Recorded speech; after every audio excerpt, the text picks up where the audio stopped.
Yo, top5rapwebsite.com. You already know what's going on. Another Friday live stream.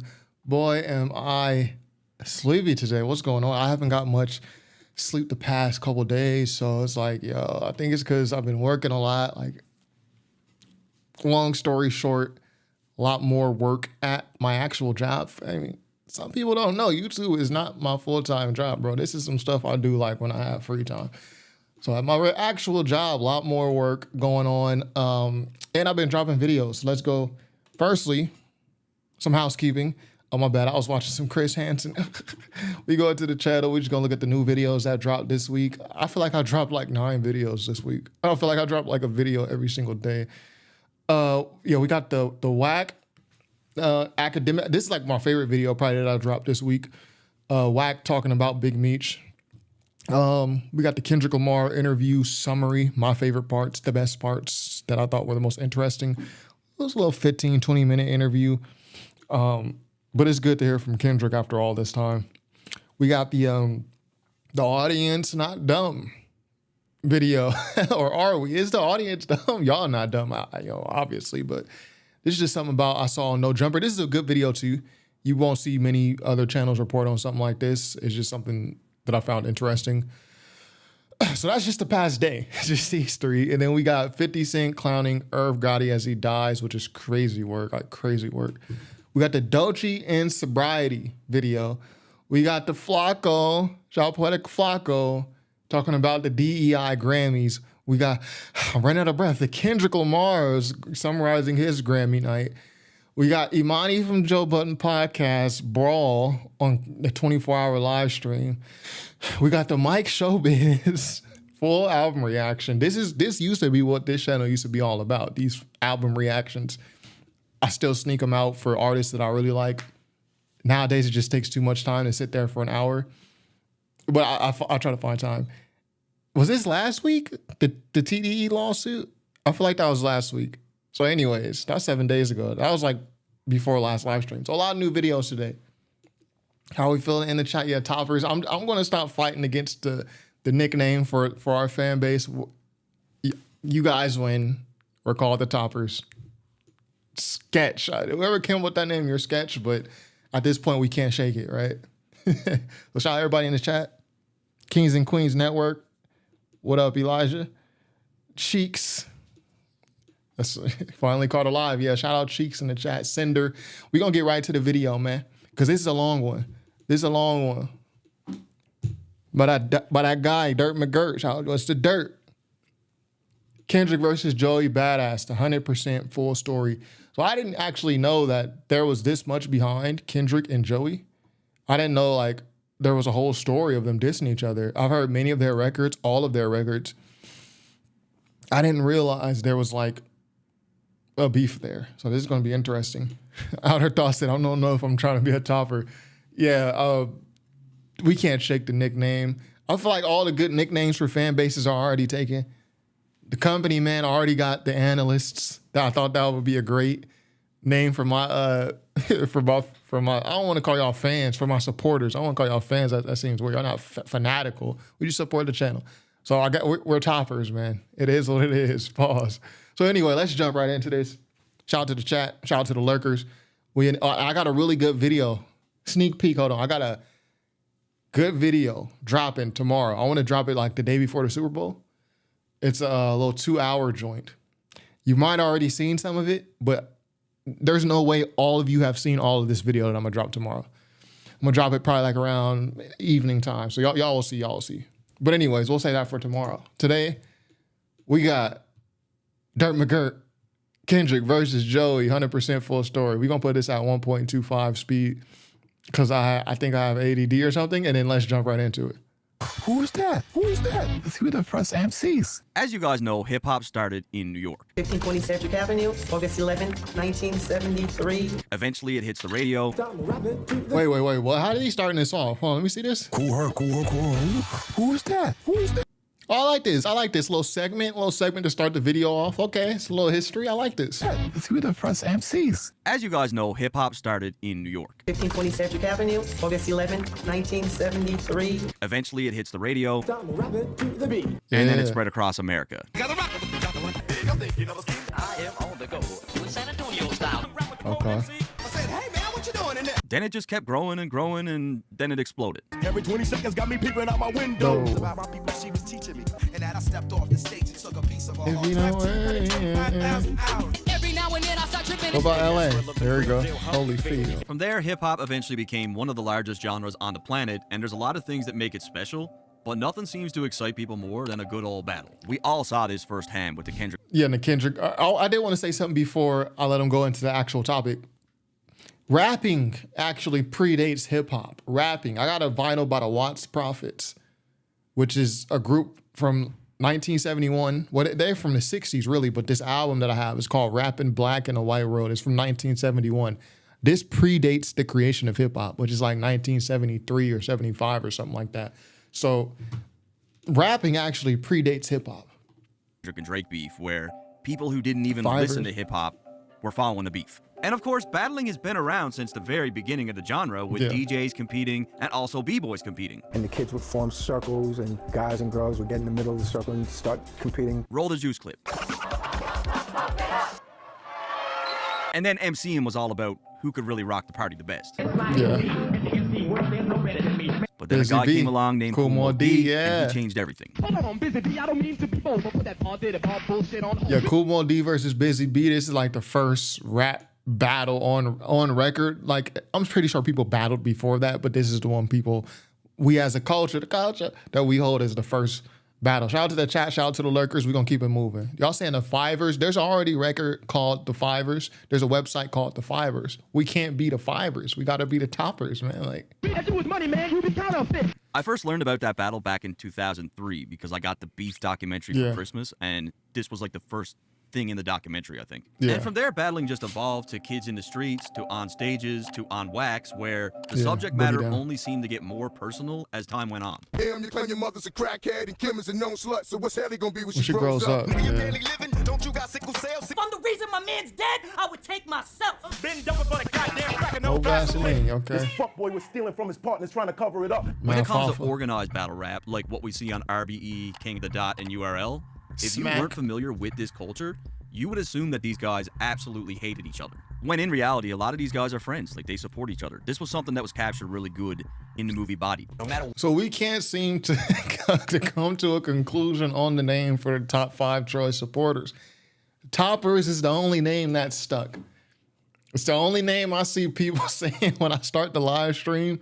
What's up, fellow Toppers? So this is what we, it's by force. It's by default.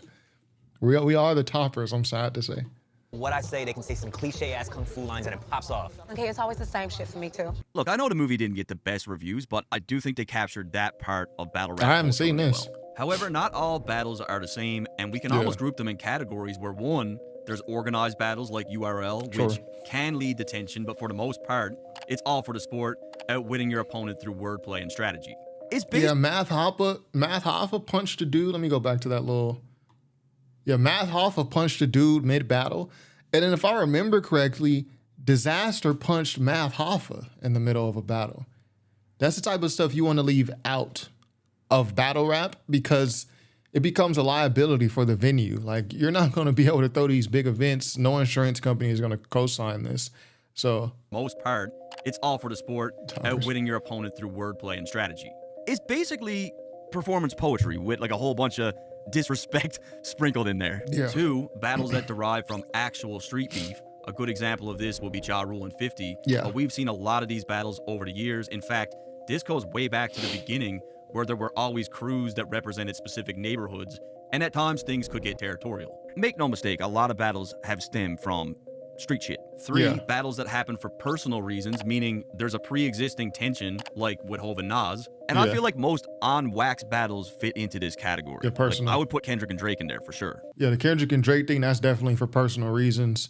I think a lot of it had to do with the fan bases. Earlier in Kendrick and Drake's career, there was always this comparison between the two since the very beginning. And 4, battling on wax in a competitive manner.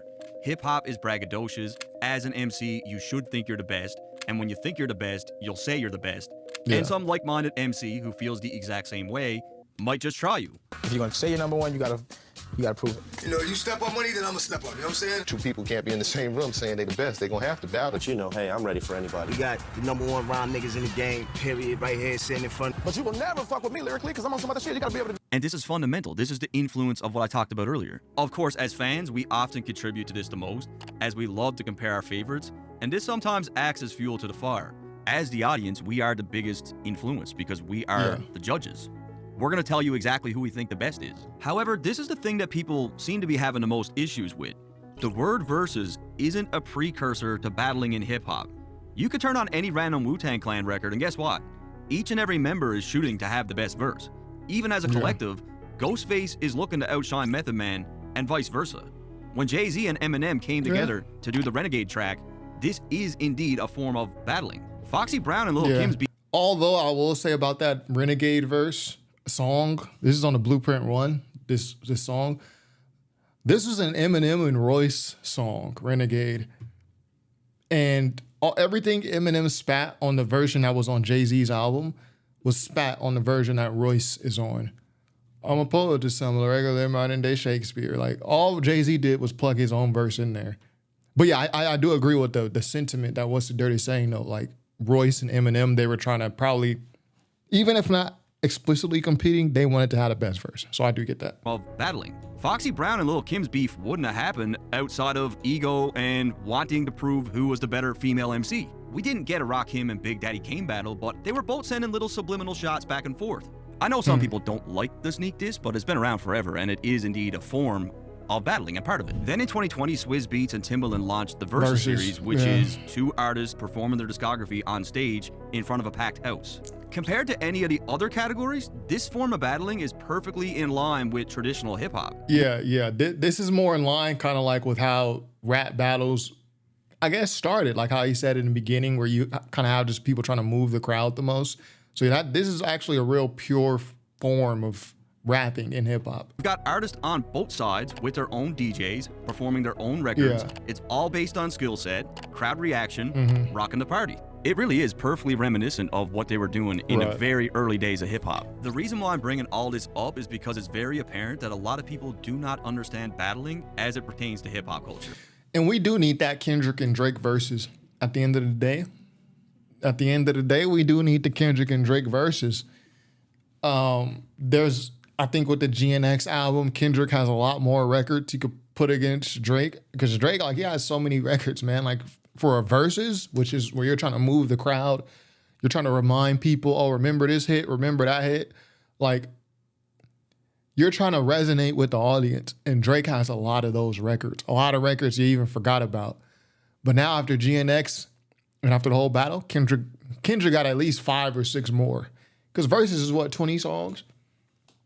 You gotta do Euphoria, you gotta do Not Like Us, you gotta do TV Off, you gotta do what else off GNX in the verses? You gotta do TV Off. Let me see what they say in the chat. You gotta do TV Off, you gotta do Whacked Out Murals, gotta do Squabble Up. What else Kendrick gotta do off GNX in the verses? TV Off, facts for sure. Squabble Up. Whacked Out Murals, maybe. That's like a maybe. Y'all still going crazy over the Toppers joint. We need that Kendrick and Drake verses at the end of the day. Not just solo, but Drake got features too. Kendrick's feature game ain't gonna win a verses. Yeah, that's what I'm saying. Drake has features too, like Aston Martin music. Everybody's gonna know that song when he plays it. Outer Thought says Peekaboo. Yeah, Hey Now. Yeah, you can do Hey Now. You can do Hey Now. Peekaboo. I mean, that's good, but it's like Peekaboo. Like, the point is, I guess Kendrick has a lot more. He got like 5, 6 more songs just based off the last year. Drake ain't beating Kendrick in anything but Duck Lips competitions. Drake is beating like 99% of rappers in the verses. I mean, Man at the Garden, I don't know. See, in a straight song for song, which song is better competition? If we're just as hip hop purists, yes, Kendrick is wiping the floor with Drake, but we talking about a verses, or you got to win over the audience with hits. I don't know how Man at the Garden is going to do in the verses. Kings and Queens said Drake winning the verses. It's going to be tough. Drake got a lot of records and a lot that you forgot about. Drake could do his verse on Versace. You think everybody don't know that Drake verse on Versace? You think everybody don't know Aston Martin music? And we only naming features right now too. I seen a video, someone was responding to you about something. Why does people hate on you for liking, I think you mean What's the Dirt? People are just trying to get their views up, so they're just making responses. I mean, it's whatever. They'll be all right though. What you putting against Marvin's Room? See, I don't know, man. I just think I don't even think Drake would play Marvin's Room in the verses because he's trying to get the crowd going. Yeah, God's Plan. Like, I mean, come on. People seem to believe that when they hear a subliminal shot, or even an obvious shot, that the person is out for blood and there's some serious hatred at play. I feel like there needs to be a distinction between the word beef and the word battle because they're different. Facts. One could turn into the other, but they're not the same exclusively. Now, as most of you know, we've recently got some exciting news. Make no doubt about it, 100%, no reach in here. Joey Badass dished out some shots to Kendrick. Sure. People are trying to paint it like he didn't take shots at Kendrick, but he did. He clearly wants to smoke. He made it pretty obvious outside of saying his name. When I first listened to Joey's 1999 mixtape back in 2012, I'd have thought said Kendrick without MCM and do a Jadakiss to Drake. I think definitely Kendrick is out MCing Drake, but I've seen both Kendrick and Drake live. I've seen Drake once though, and like I was kind of like forced to go, but I've seen Kendrick like 3, 4 times. They're both really good performers, really good performers. I would give the edge, like live show, I would give the edge to Kendrick, but they're both really good performers. Drake will move the crowd, only lambs and suckers will cheer for him. I mean, that's just not facts. That's just not facts. Like. So you think when that beat dropped, Versace, Medusa head on me like I'm Illuminati, you think people just gonna be sitting there with their arms folded? Nah, people just gonna stand up and start rapping it, man. It felt like stepping into a time machine and being transported back to the golden era of 90s East Coast hip-hop. Big L. where did this guy come from? Like, who is Yeah. this guy? Then I learned that this wasn't even an adult. The guy that we were Yeah, he's hearing like over 16. beats that sounded like they were perfectly crafted for Nas in 94 was only 17 years old. 17 years old. If you were a fan of the golden era, you probably I think Joey Badass was younger than that when that tape came out. Here's a nugget that's probably lost to internet history. Y'all remember when Tyler, the Creator, and Odd Future, they went live somehow, and Joey Badass called in, but he was in high school, and Tyler was like, "Who is this guy?" The chat's going crazy, Judd, and they're in high school, pro era. They were in high school so at the time, and Tyler's like, or was it Tyler or was it Earl? I'm pretty sure it was Tyler. I think that might be lost to internet history if that clip even exists anymore on YouTube. Oh, Spartan came with the bag. Salute to Spartan. I like Joey, but he's clout chasing, trying to get a response from arguably the biggest rapper right now. I definitely think it's clout chasing. But he's getting the conversations going. So, I mean, I respect him getting the conversations going. I respect him bringing the competition back. What I don't like is how Joey, he's like, well, I'm not trying to, diss anybody, or what did you say? He said, I'm just trying to put on for New York. If you were trying to put on for New York, get a whole bunch of New York MCs and put them on a song together. Like, why is this in the West Coast? Seeing as you trying to unite New York. Like, leave us out of it, man. Like, what? Respected this young kid's approach, as we were now in a time where 808s dominated the radio. The days of jazzy boom bap sounding hip hop wasn't something that we heard from too many newcomers. Now, we had a few people still doing it, but for the most part, hip hop had, evolved past those days. Logically, I define astronomy. I said I live on cloud infinity, spitting hot meteorology. On his Facebook profile, he had written, born and died in 95. He's an old soul. However, just 4 months after his first big release, a rising star from the West Coast named Kendrick Lamar released his classic album, Good Kid, Mad City. Every basket was a reaction or a reminder that we were just moving back with the Kendrick achieved what many underground I like that he played Black Boy Fly. That's a bonus track. rappers struggle to do. He created a lyrically rich concept album about growing up in Compton that resonated globally. And interestingly enough, Kendrick starts out that album telling the story of a 17-year-old Kendrick. 17, nothing but pussy stuck on my mental. My motive was rather sinful. What you trying to get into? Realistically speaking, Joey Badass and Kendrick are more alike than they are different. They both eat, live, and breathe hip-hop. They both represent... That's Shireen, Master Splinter's daughter. That's like the best intro on any of the Kendrick albums. Shireen, that intro on Good Kid, Mad City, that's the best intro. Well, actually, no, Overly Dedicated had the heart part too as the intro. But yeah, those two. Of coast. They both pay immense homage to the people that came before them. They were both heavily praised by the OGs when they came in. Both lyrically gifted, both great storytellers, both conscious, not afraid to speak on social issues. Both were members of groups with like-minded values. But most importantly, they both put immense stock into hip-hop's most fundamental rule: you got to be original. So it shouldn't be a shocker to anyone that these guys both seem to appreciate each other's work. It was only a matter of time before these guys would cross paths in some way, and fortunately for us, it would happen on One Train, as they both shared verses on A$AP Rocky's One Train. I think Joey had my favorite verse on this. Barely even conscious, talking to my conscience, getting deep in these flows like conscious. Like, oh man, the wordplay on that. Kendrick Lamar's verse was amazing, and if you really want to say who had the best verse, you got to give it to Big Crit, but Joey had my favorite verse on here, on One Train. Cam, that boy said, I would have dissed Tyler before Kendrick. He ain't ever hate on New York. Yeah, it's clout chasing. I mean, Rex the City said Rob Markman has that clip. Yeah, I gotta go watch. I haven't seen that since it happened, but that was a good time.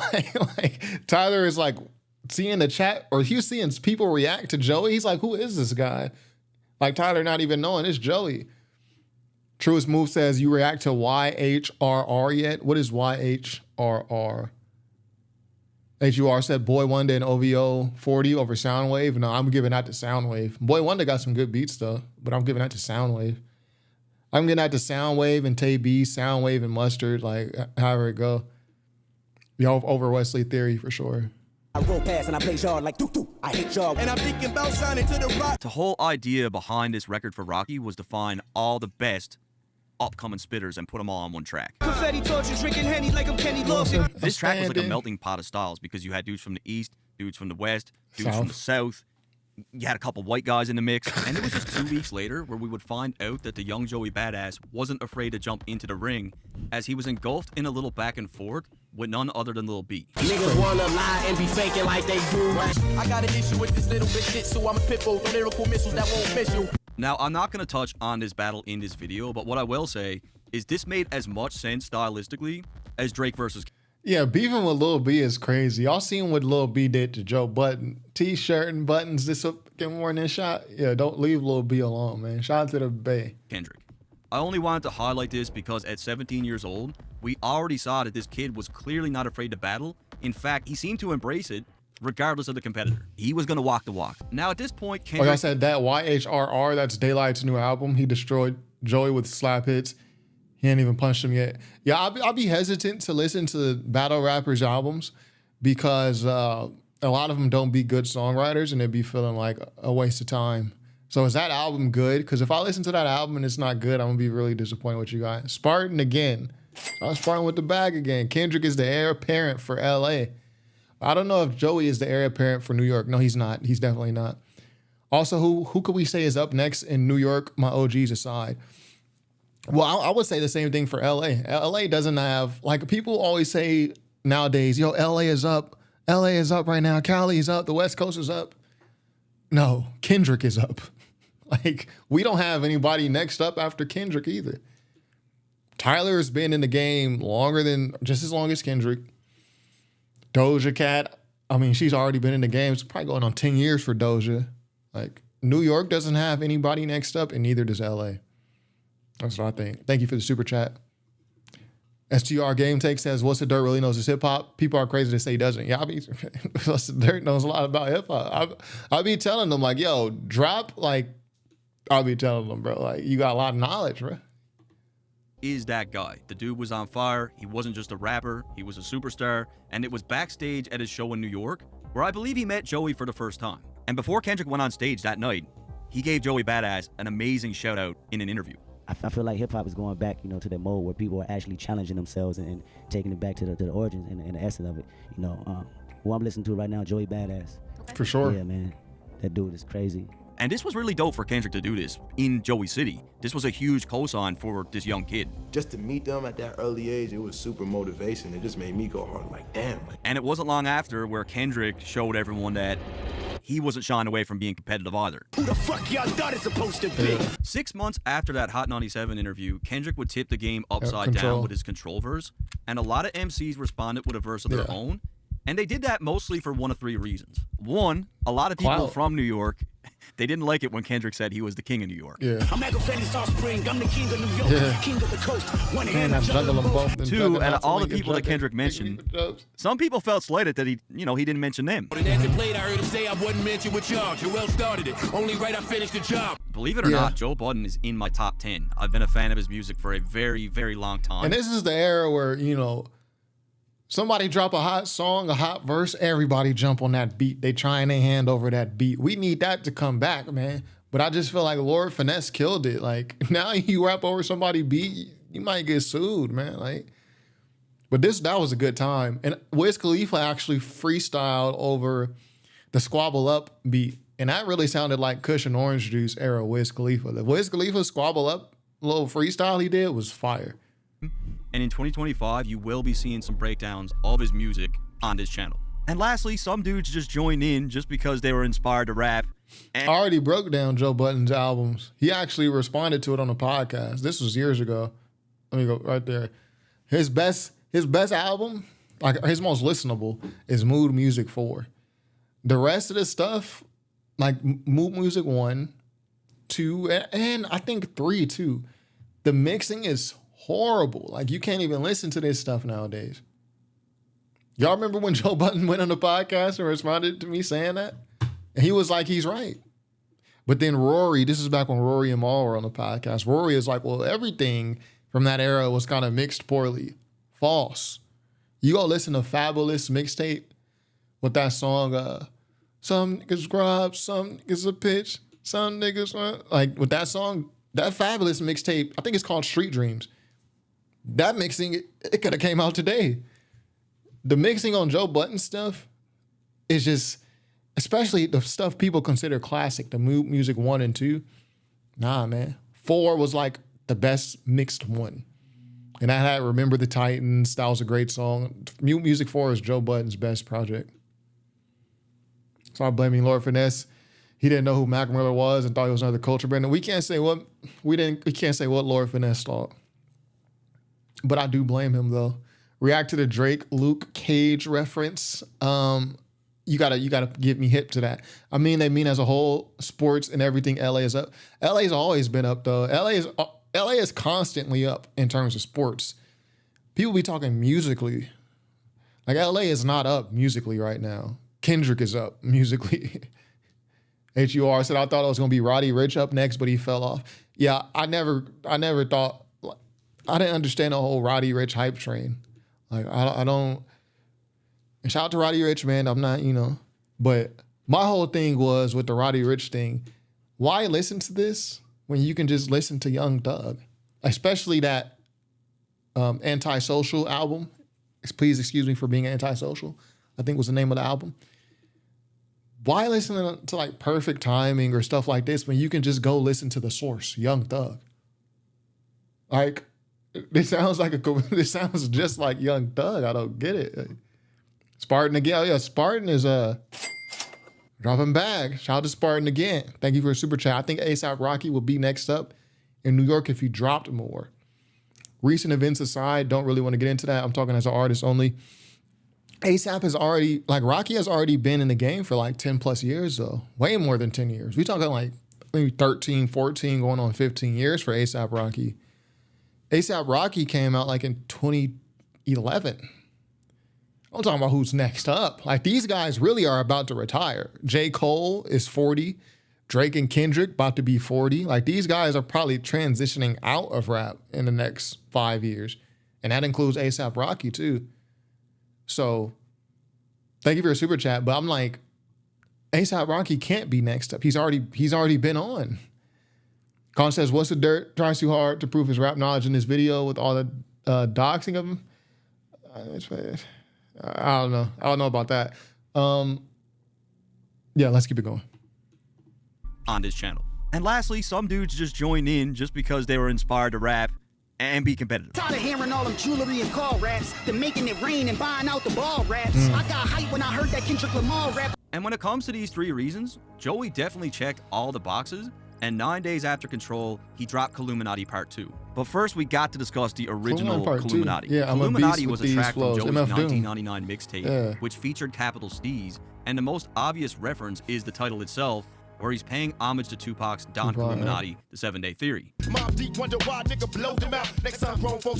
Close your mouth. As a kid, I got totally obsessed with this shit. At like 12, 13 years old, I found this website that was dedicated to like Tupac conspiracy theories and this whole 7-day thing, and it just like warped my brain. 7 plus 7, and this is 7, and that date is 7, and this is 7, and Tupac is on an island, and Suge killed Tupac. So on the original Illuminati track, Joey is clearly paying homage to Pac in the title, and he also had a few bars to back this up. Young cop killer, I'm that ill, so that way give me 2 shots for Tupac killer. So due to the fact that Kendrick referenced Machiavelli while claiming to be the king of New York, it was fitting for Joey to respond with the Part 2 Illuminati, as Pac wasn't just a West Coast icon, but he was Kendrick's biggest influence. Illuminati, all through your body, like a 12 gauge ID. So right off rip, Joey makes a reference to Tupac's Hail Mary, another one of my all-time favorites from Pac. That's his best song, honestly. And then there's the Eminem version of this, which I vividly remember having on like a knockoff iPod back in the day. Y'all remember this? Keep in mind, I think that track was a Ja Rule diss, if I remember correctly. Yeah, that was a Ja Rule diss record with Busta Rhymes. Keep in mind, this track dropped in 2003, which was my era. Right now, I'm somewhere pushing up the street with 10 dudes. We're 10 deep. We're getting in all kinds of trouble. 2003, he was 15 years old. Damn. No, let me stop.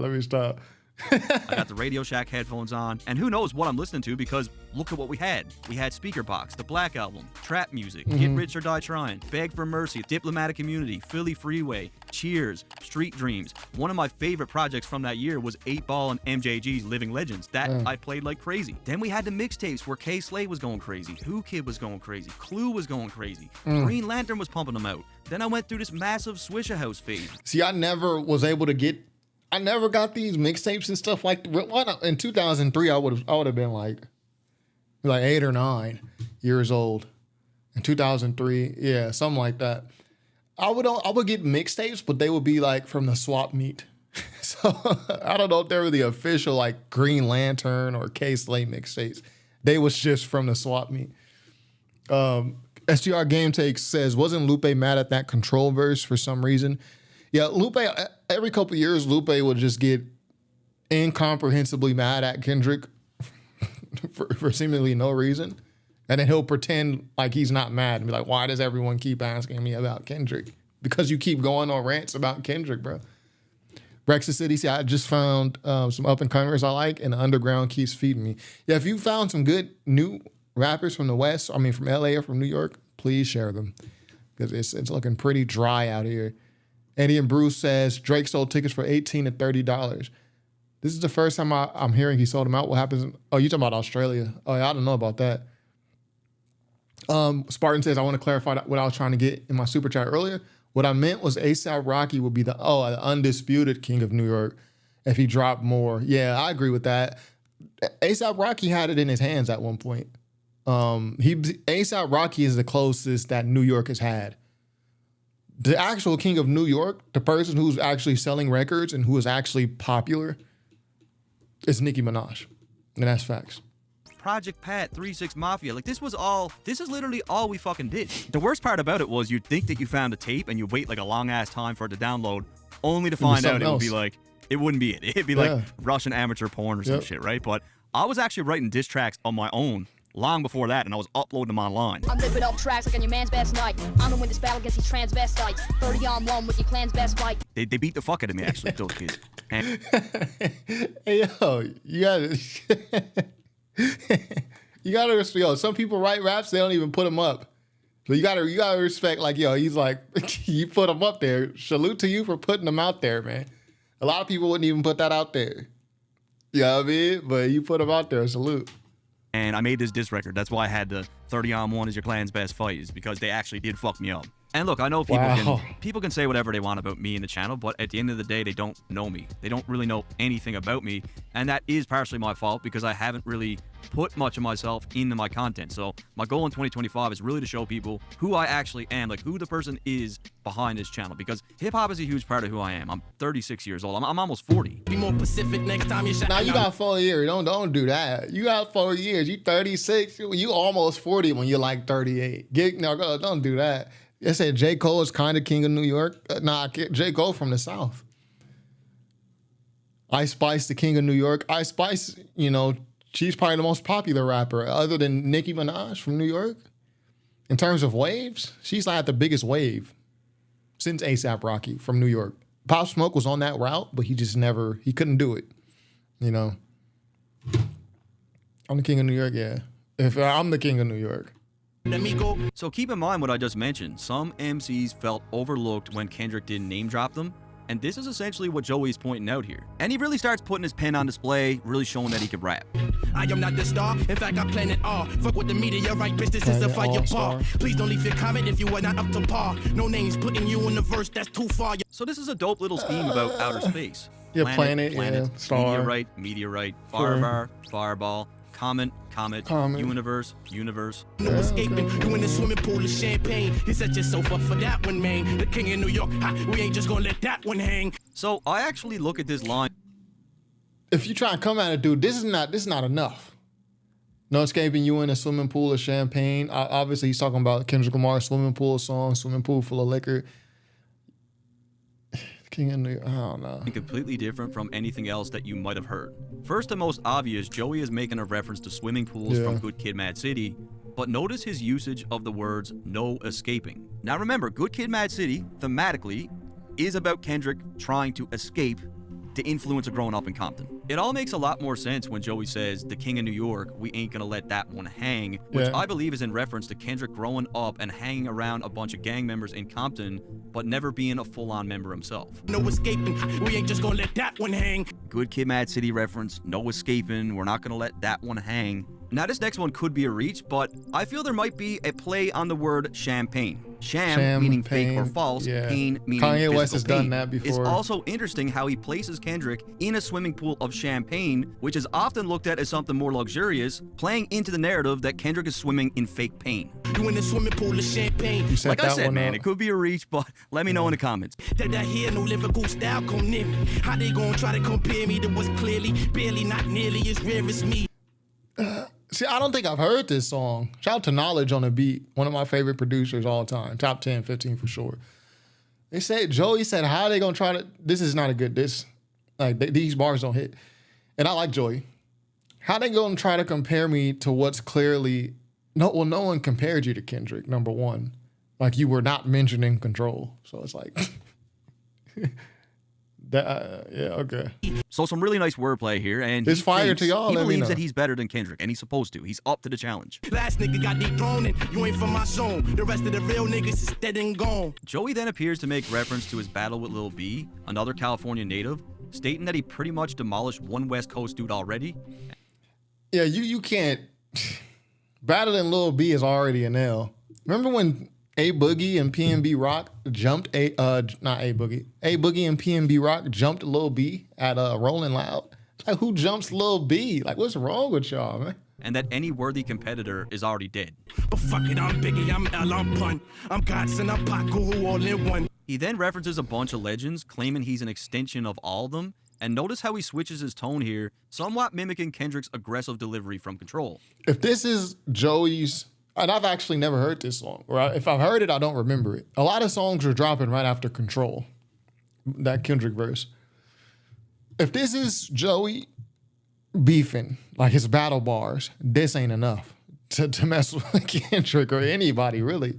I got all these rap niggas fucking fearing me. Or they was looking for war, but ain't declaring me. So again, Joey's talking about how Kendrick never mentioned him on that verse and claims he's ducking that smoke because he's afraid of him. I'm the real king fella here. You more like Prince of Bel-Air. Joey makes it clear that he's the real king of New York and claims Kendrick is more like the Prince of Bel-Air.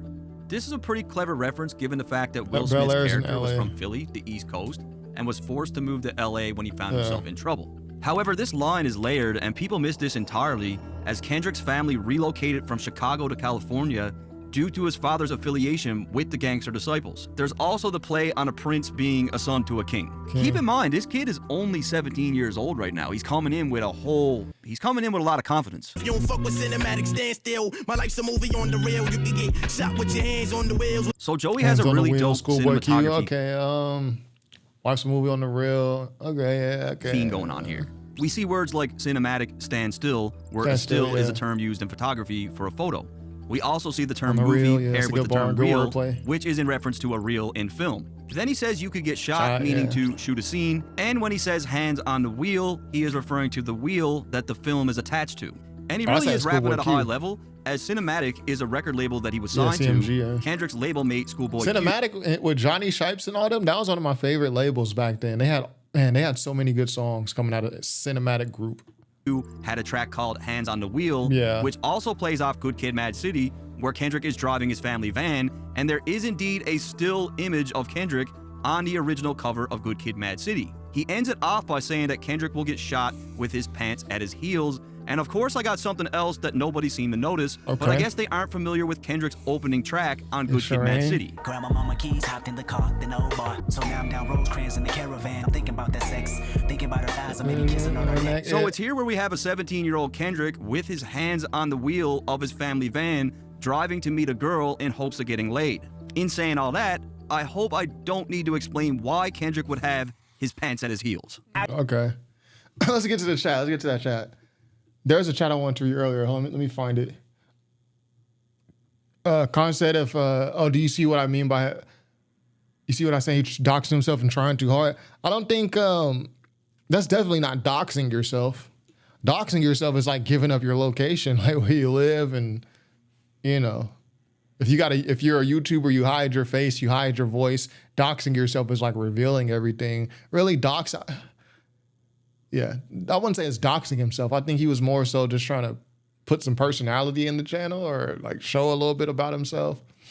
But yeah, if Cole can't be New York, Eminem not Detroit, and Pac is not West Coast. Yeah, Tupac is definitely not West Coast. Eminem, I don't know how he grew up. It seems like he's from 8 Mile to me. And yeah, Cole is from the South. He went to college in New York, though. He went to St. John's University. I actually applied. I got accepted to St. John's fresh out of high school. I didn't go, obviously. I went to school in Southern California. But yeah, Pac is not from the West Coast. Yeah, I wouldn't call it doxing. More like trying to be relatable to his audience. Yeah, I agree. Zach Graves said Cole went to school in New York City and stayed. That's it. He's from North Carolina, but got on in New York City. Yeah, I agree. Yeah, Cole is from... Cole will tell you, Carolina's finest. Battling and jumping Lil B is crazy work. Yeah, like what? Like you don't get no points for battling Lil B, much less jumping him. Like, be for real, man. Yeah, J. Cole never claimed Queens. I'm not sure where you're getting your information from. Yeah, Cole has always claimed Fayetteville, North Carolina. Fayetteville, DeVille. But he said Queens is his second home in his 10-year anniversary concert. Yeah, it's his second. So his first home would be there, North Carolina. There you go. Freddie Gibbs says LA is his second home. My home, LA, my home. What is that? I think that song is on it's on either Bandana or Cocaine Pinata. Freddie Gibbs. He has a whole song about LA being his second home. So is Freddie Gibbs from LA? Absolutely not. Bruh's from Gary, Indiana. I thought Joey was there to start competition. Yeah. Can we all agree Papoose had the worst response to Control? Kendrick should have swung on, bro. Papoose be doing too much sometimes. That better not have been shot of deleted. Troy. That better not have been shot of deleted Troy. I don't know what you mean by that. I'm from Detroit. Eminem moved to Warren, Michigan at 14. We claim him. Oh, but he's from the state, man. He's from Michigan, man. He's there. Yeah, that's on Pinata. Yeah. Bro, I got into St. John's too. I didn't go. Yeah, they gave me like a free application waiver. It just seemed like low-hanging fruit. I don't. Let me not get into that. Shout out to St. John's. That level of it, and now you have to deal with a brother like Joey, which is a 45 Magnum with a knife at the tip. He ends off the track with one of Brooklyn's finest, Buckshot, where he's giving Joey props. Because I come from skateboard culture, I caught on to Black Moon like at a really young age because a lot of their music was featured in skate. Black Moon is way before my time. Videos. That skateboarding in particular was just like, fuck y'all, we're gonna do our own thing. They decided what the soundtrack to their actual skate videos and what their actual life was. And that's all facts. I'm actually planning on doing a video on the intersection of hip-hop culture and skateboarding. Oh man, I'd love to see that. Like a skateboard. Who's the best skateboarder of all time? Who's the best skateboarder of all time? Let me tell you, it's Rodney Mullen. Yeah, I go watch Rodney Mullen on YouTube. Like, I'll be watching the most random stuff on YouTube too. But Rodney Mullen, man, what he did for street skateboarding. Rodney Mullen, Day One song. Obviously for vert skateboarding, Tony Hawk is up there, but Rodney Mullen is the GOAT, man. Rodney Mullen invented so many. Yeah, make that video, Dirt, because that's gonna be a great video. Rodney Mullen created so many moves in skateboarding. The impossible. Did Rodney Mullen invent the kickflip? He might have invented the kickflip. Tony Hawk Pro Skater. Yeah, Tony Hawk Pro Skater has some great soundtracks, man. Yo, let me see something real quick. Because I need that vinyl if it exists. Tony Hawk Pro Skater vinyl. Tony Hawk's Pro Skater 1, 2. I didn't have 3, but I had Tony Hawk 4. 1, 2, and 4, and I had Underground, Underground 2, and I had American Wasteland. That vinyl doesn't exist. They need to drop that. Tony Hawk Pro Skater vinyl. Culture. It was only a matter of time before these Goldfinger. What was that song called? What's it called? Blowfish by Goldfinger. So many great songs. two things intersected and connected. However, Joey would make it clear that this was Pointer all Looper. for the sport and being competitive in hip-hop. Kendrick, that's the homie and shit, like, you know? Competitive sport, that's what hip-hop is about. Nothing but hip-hop, like, you know? And there's also this tweet that he posted after he put the track out. How can y'all think I'm hating on Kendrick right now? Much respect to him for bodying everybody. This day marks a new rap game, know that. So again, it was all for the sport, and to validate this even further, Joey would join Ab Soul, Kendrick's TDE label mate, for the Smokers Club tour. Shout out to the Smokers Club tour. I went to 2 of those. I went to one in El Rey Theater. It was Big Sean, Currency, Alchemist and Evidence, Dom Kennedy, Nipsey Hussle. It was a bunch. And I went to another one where Joey was headlining. Joey, Juicy J. I think Absol. Was this it? This wasn't it, though. This wasn't the flyer for it. TDE label mate. I was at the for House of Smokers Blues. Club tour. It's pretty turned up, man. Like, I've loved my time on this tour, yo. And they've done music together before, even in recent years. Like, I actually think they're friends. Oh, and with Solo, that's my soul brother. You know what I mean? Like, he got 47 tatted. Like, that's for life. That's brother for life. I'm part of the 4-7 gang. Shout out to the pro era man, Joey. Joey would then also make it clear that he really appreciated Kendrick's shoutout from that Hot 97 interview, as he included that segment in his music video for Hillary Swank. What I'm listening to right now, Joey Badass. Okay. Yeah, man. The dude is crazy. So he was really hyped about this cosign from Kendrick, and rightfully so. Although Joey was an underground artist at the time, he received nominations that year for Rookie of the Year and Best New Artist, with Kendrick ultimately taking home the win. Yeah. I mean, again, he was really, really young here, and if you look at who he was up against in 2013. Kendrick Lamar, Best New Artist in 2013. And I guess that was a year after his debut album, but for me, Kendrick was already 4 years in the game at that point. 2013 was actually a Best really New good Artist. year for hip-hop. And although Kendrick was a superstar, it wasn't uncommon to hear legends place these guys in the same category due to what they represented artistically. I actually didn't like 2013 as a year for hip hop. And the 2013 BET Awards are really based on what happened in 2012. 2012 was a good year. 2013 through 2014, I kind of fell back from hip hop. I wasn't liking what was coming out. Like the whole Isaiah Rashad and SZA joining TDE, I missed all of that because I just wasn't checking for hip hop. LA, sky is brown. If you come to Cali, come to the Bay, experience what Pac experienced. Yeah, I lived in the Bay for a minute. I lived in Oakland for a cool second. Over there on Lake Merritt, I live by Lake Merritt, by that Whole Foods.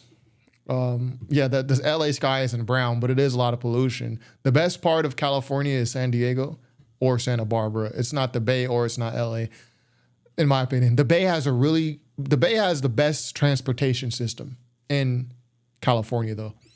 But the best part of California is San Diego or Santa Barbara. This is just facts. These are the facts. Yeah, Tony Hawk, yeah. Oh, y'all heard the shot Wayne took at K-Dot? You talking about, was it on a song? I saw like that little commercial he did. I still have underground mixed tapes. Yeah, tapes. You don't even own a tape player? Go ahead, buy a little boombox. Yeah, HUR says so they have no actual beef. Yeah, it would appear they don't. Kendrick was not a new artist in 2013. That's why the Grammys suck. That wasn't the Grammys. That was the BET Awards that he mentioned. Yo, Andy and Bruce said, I'll only accept the Kendrick versus Joey battle if it's live on stage. I currently live in the Bay. The Bay has the most cultural influence in all of California. That is facts. Everything comes from the Bay, it feels like. The Bay would be really nice if it weren't, 1, so many people, 2, so many transplants, and 3, if it was cleaner. Like you walk around San Francisco, or because San Francisco is small, tiny. It's like, I think San Francisco is like 7 miles vertical, 7 miles across. Like you could walk around the entire thing in a day. But there's like millions of people there. You can walk around San Francisco or Oakland, and the smell of piss will just hit you right in the face. It's such a dirty place. But in terms of infrastructure, it's the best place in California. The BART and then the rail system, they got it good in the Bay Area. Just too many people, too many transplants, too dirty. Like it's not a place I would want to. It's not a place I want to live for those reasons. But like in the 80s or 90s, I could see why people would want to live there. Yeah, the Bay is nice, but LA is way more cultured. Nah, the Bay is more cultured. I would say the Bay, like everything comes from the Bay, man. Sac is more hood than you think, unless you've been there. Yeah, Sacramento has a lot of hoods too. New rappers like Kendrick Smell of fentanyl. Joey Bada. I'm hearing a lot of good stuff. Talk to Joey, Earl, Kendrick, Cole, gatekeepers afloat. They are extensions of extensible soul. And getting this sort of feedback from people like Q-Tip, this is invaluable for both of these guys. As we fast forward to 2015, Ebro of Hot 97 was talking about Kendrick's single I, claiming that he felt the record should have got a bigger push from radio because it was an overwhelmingly positive song, and Joey weighed in on this. I've had an issue with this, that Kendrick record that he just put out, I Love Myself, right? Which I thought should have been a humongous record for him. Hip-hop did not support him. I listened to that, I started dancing like an old man and all that, you know what I mean? But now, where's that record at right now? But why do you think it wasn't embraced like It's on my phone, it's on my playlist. And I agree, I love that record. I loved it when it came out, and I still love it. That year, both the MCs Ronald were on Isley tour, sample. and when they crossed paths, they took this photo, and the following year, Joey teamed up with TDE's Schoolboy Q for his Blank Face World Tour. I already met like some of my favorite rappers. You know what I mean? Look like you got a swastika. That looked like a swastika tattoo that he got. Like, why did he Joey got that? teamed up with TDE's Schoolboy Like a dang swastika almost. Q for his Blank Face World Tour. I already met like some of my favorite rappers. You know what I mean? Within a year. Like I said, he's a close friend of the guys over at TDE. There's a whole mutual respect there. Joey would also reveal in a GQ interview that one of his favorite tracks to smoke Poor weed Man's to Dream was Kendrick's Poor Man's This is arguably Kendrick's best and most overlooked song. Poor Man's Dream. I chose this one because the hook has this airy smoker's cloud type of vibe. The lyrics are smoke good, eat good, live good. So it's a perfect fit. Smoke good, eat good, live good. To end off the year, Kendrick got a big cosign from Barack Obama as he announced that How Much a Dollar Costs was his favorite track of the year, great song. while Obama's daughter showed her support for Joey Badass by wearing a Pro-Era t-shirt. And I started reading the comments and in the caption, I was just like, oh, are you serious? However, in 2016, Joey found himself embroiled in a very personal battle with Troy Ave. Yo, this is crazy. Troy Ave went in on him. Go to an LA show and you'll see how dead it is. All the energies in NorCal. LA shows are, like most of the shows I've been to in my life are in LA. LA is great. I mean, but if you talk about just culture, the Bay Area has a lot. I mean, just you talking about the Black Panthers, you talking about like resistance movements.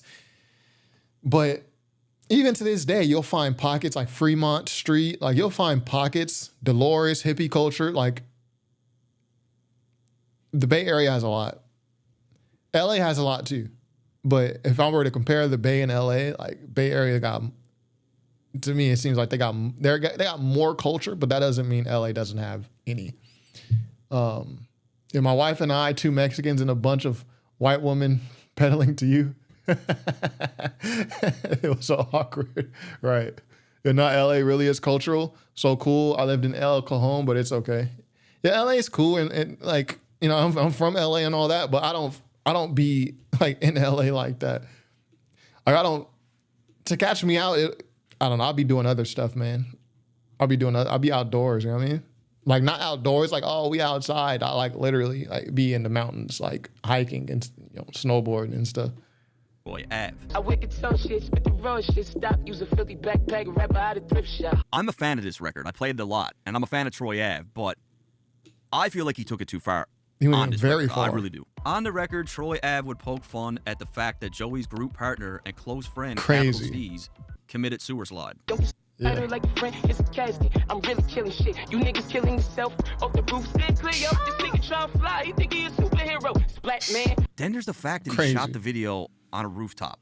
And if you know the story, you'll know why that's very disrespectful. Talking on the guard like we gon' let it slide when he did more dead than you could ever do alive. Now I won't even lie, Kendrick, we was but in the darkest times, there's still a brighter side. You took a leap of faith and only brighten his light. You took a cheap shot at hate and only shorten your life. Difference between you and him is that he lives forever. You be the first to die who nobody ever remembers. Cause the city never needed you ever. You committed career suicide to make New York better. Shortly after, Joey would state in an interview at the Breakfast Club that artists like himself and Kendrick were bringing lyrical hip-hop back. I said, you always said you want to bring lyrical hip-hop back to the forefront. You think it's come back? Oh, it's come back. Absolutely. You know, with artists like myself, Kendrick Lamar, Jay. Unfortunately, that wasn't all the way true. You listen to the radio today, basura, shout Spartan yet again.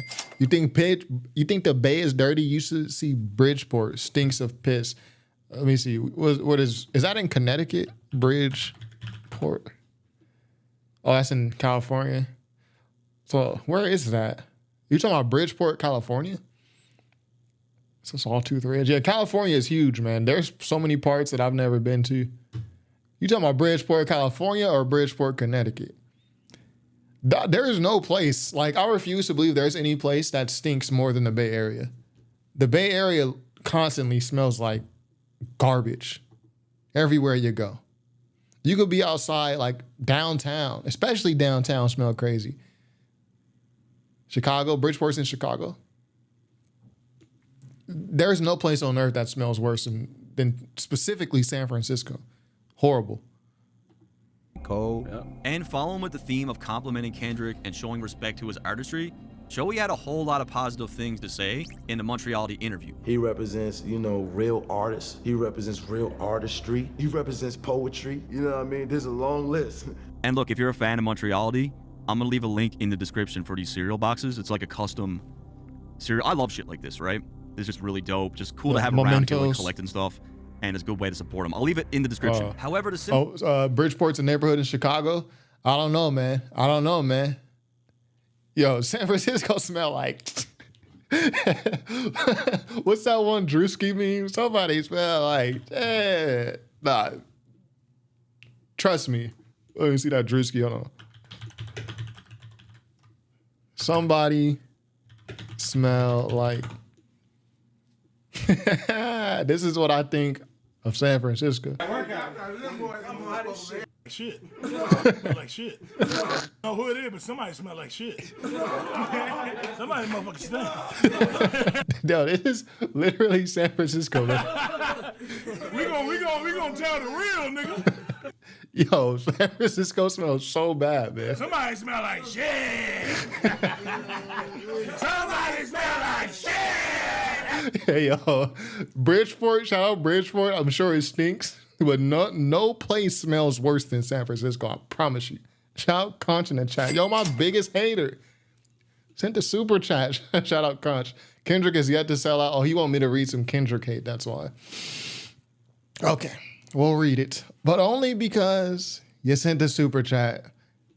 Kendrick has yet to sell out his Oakland show after stealing the bass sound for GNX. I guess they are going to let Drake disrespect Pop.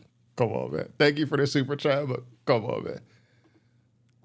Similarities between these two artists would really shine in 2017, as both were slated to drop projects on the exact same day, April 7th. Joey came with All American Badass. Obama just wasn't enough, I need some more closure. And Donald Trump is not equipped to take this country over. And Kendrick, hold on, Andy and Bruce said Frisco don't smell. You must have been in the Tenderloin with all the dope fiends.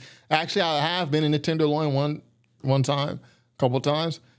But like, yo, the whole Bay Area, man, but especially SF. But like when because my school was in San Francisco, but I lived in Oakland. You get out on Market Street, it just hits you in the face. Or you're walking. I remember we were walking from some bar out there. He's walking at night back to the bar, and it just hits you in the face.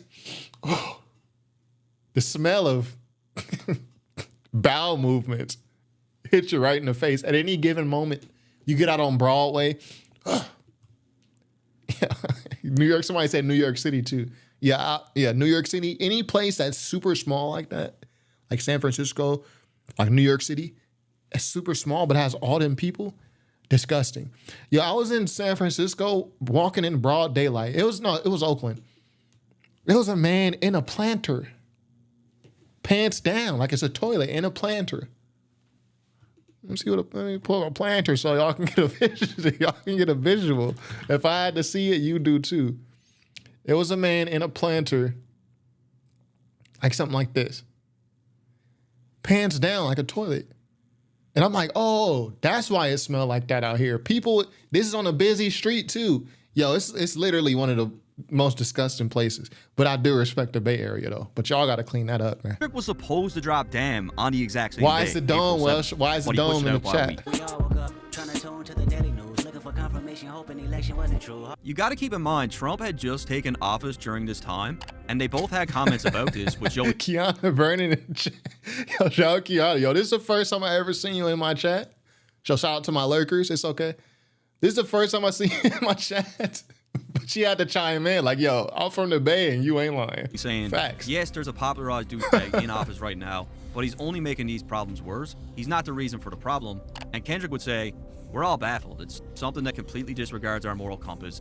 It's just building up the fire in me. And again, the reason why I show you guys things like this is because I feel like this is all important for context. Hip-hop has been inherently political since its earliest days, and now we're in a sea of salacious content, misogyny, and materialism, and the genre has very few people like a Joey Badass or a Kendrick Lamar who will actually speak on things that are impacting their communities. Yeah, and I'm glad What's the Dirt speaking about this. I've been speaking about this lately. Just the amount of degeneracy in rap music right now. Like, we got to do better.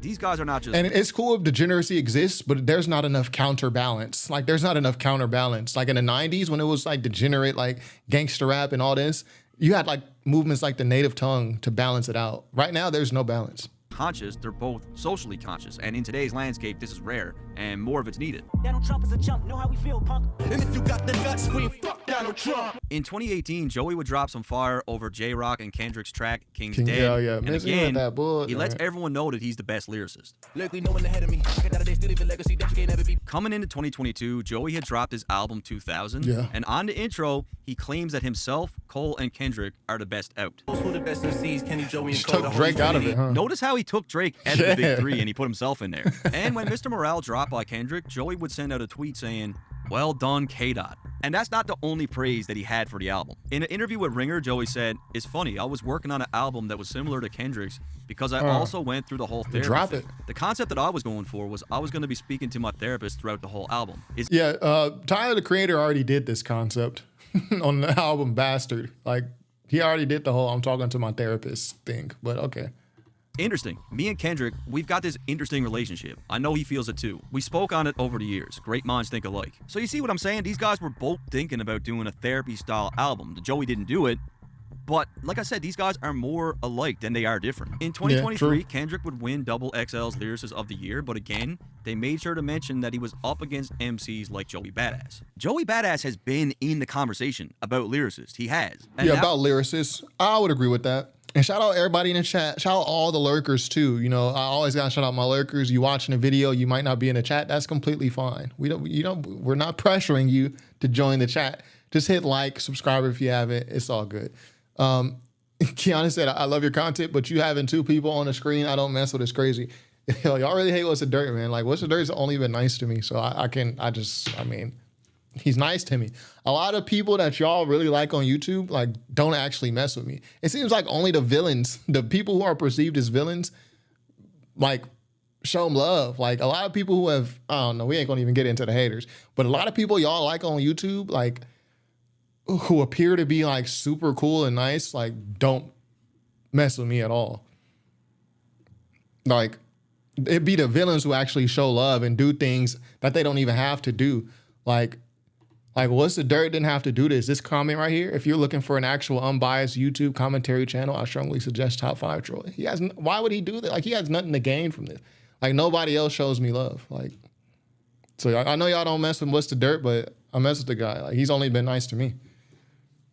Why don't you pause it there? Let me keep going. Now we enter into 2024, and as you guys know, this is when the beef between Drake and Kendrick kicked off. And if there's one thing that can be said about this beef, is that it really gave the genre a massive spark. Before the beef, we were at the point where a lot of people were saying, hip-hop's not competitive anymore. Hip-hop has lost that competitive edge that it was known for. At the start of the beef, on the same day J. Cole released 7 Minute Drill, Joey jumped on Twitter to remind everyone of his clapback at Kendrick. He shared a link to his control response with the caption, "Never forget." Remember me? Come on, man. I've been forgot that. I forgot that so much, I don't even remember it happened. You didn't respond. And it's honestly not that surprising when you look at Joey's writing throughout his career, and especially in recent years. He said, Queen's Native says, because What's the Dirt's looking for an ally. Yo, my first video about What's the Dirt was critiquing his 616 in LA. This is when y'all still loved him. He's always showed love, man. Like I said, a lot of people y'all think is super cool on YouTube and who present that way are not like that, bro. Like, they're not like that. Like, we're not gonna even give the haters no shine, but I swear to you, trust me when I tell you, the people who y'all think are the nicest, coolest people for the culture and all this, at least the way they treat me, my experience has been, negative. And I'm someone who doesn't talk crazy about anybody. Any competition get demolished. These niggas know my shit hit the hardest, to be honest. Alligator jaw saying ain't nobody greater. I bow my head and do my numbers like it's nothing major. Over time I've been too humble, time to up the wager. That Make Me Feel record is one of my favorite records of the last decade. 100%. I didn't listen to that album. Niggas know who greater, fuck your favorite, I'm the greatest. They never could the greatest, and I did it with no major. The G-O-A-T when it's listen to dawn. They only make legends where I'm from. So they only make legends where I'm from. Yeah, Brooklyn. Now, I wanted to point this one out because a line like this one has a very similar Where I'm energy, from, which Jay-Z. feeds into why Joey is sending shots at Kendrick on this upcoming record that we're going to look at. Try to slap me out, I wipe his nose like his shit was stuff. The jig is up. The big dog. The jig is up, yeah. Nigga, what? Now, I found this one extremely interesting because this record dropped 9 days after Kendrick's verse on Like That, and it's here where Joey references a track by Drake, Slime a track Me by Out, yeah. Kendrick, a track by Benny, which featured Wayne, and Joey's coming with this very aggressive energy here. Keep a heated tuck for niggas sneaking up, he think he tough. If he try my hand, then I'ma call his bluff. This is definitely a very interesting verse, fresh off the Like That record. They don't play against you niggas, ain't letting nothing slide, what's the vibe? So the ongoing theme in Joey's music in recent years is 1, nobody can fuck with me, which is how every rapper should feel, and 2, he seems to be sick and tired of getting overlooked. I can't hardly blame him. I don't blame him for feeling that way. So coming off the Kendrick and Drake beef, Well, Joey he's got to drop more music. Like, Joey has not been present enough the past 10 years. So, I mean, that will be why you're... That will be the reason why you're overlooked. He doesn't drop enough. Andy and Bruce said, we told you a long time ago, you remain off code. Contrarian, you're going to get talked about. It's cool. I'm not on nobody's code. I've been told y'all this. The only code I operate on is mine. I'm off code. I have PTSD from his stunts, my wounds. Queen's name said, I don't have a horse in the race. I appreciate the content for what it is, but at the end of the day, if you leave a bad taste, leave a bad taste. And I can't help that. I'm having a visceral. Yeah, me either. I can't help that. I can't help how people perceive videos, but we just out here, man. We just out here. It is what it is.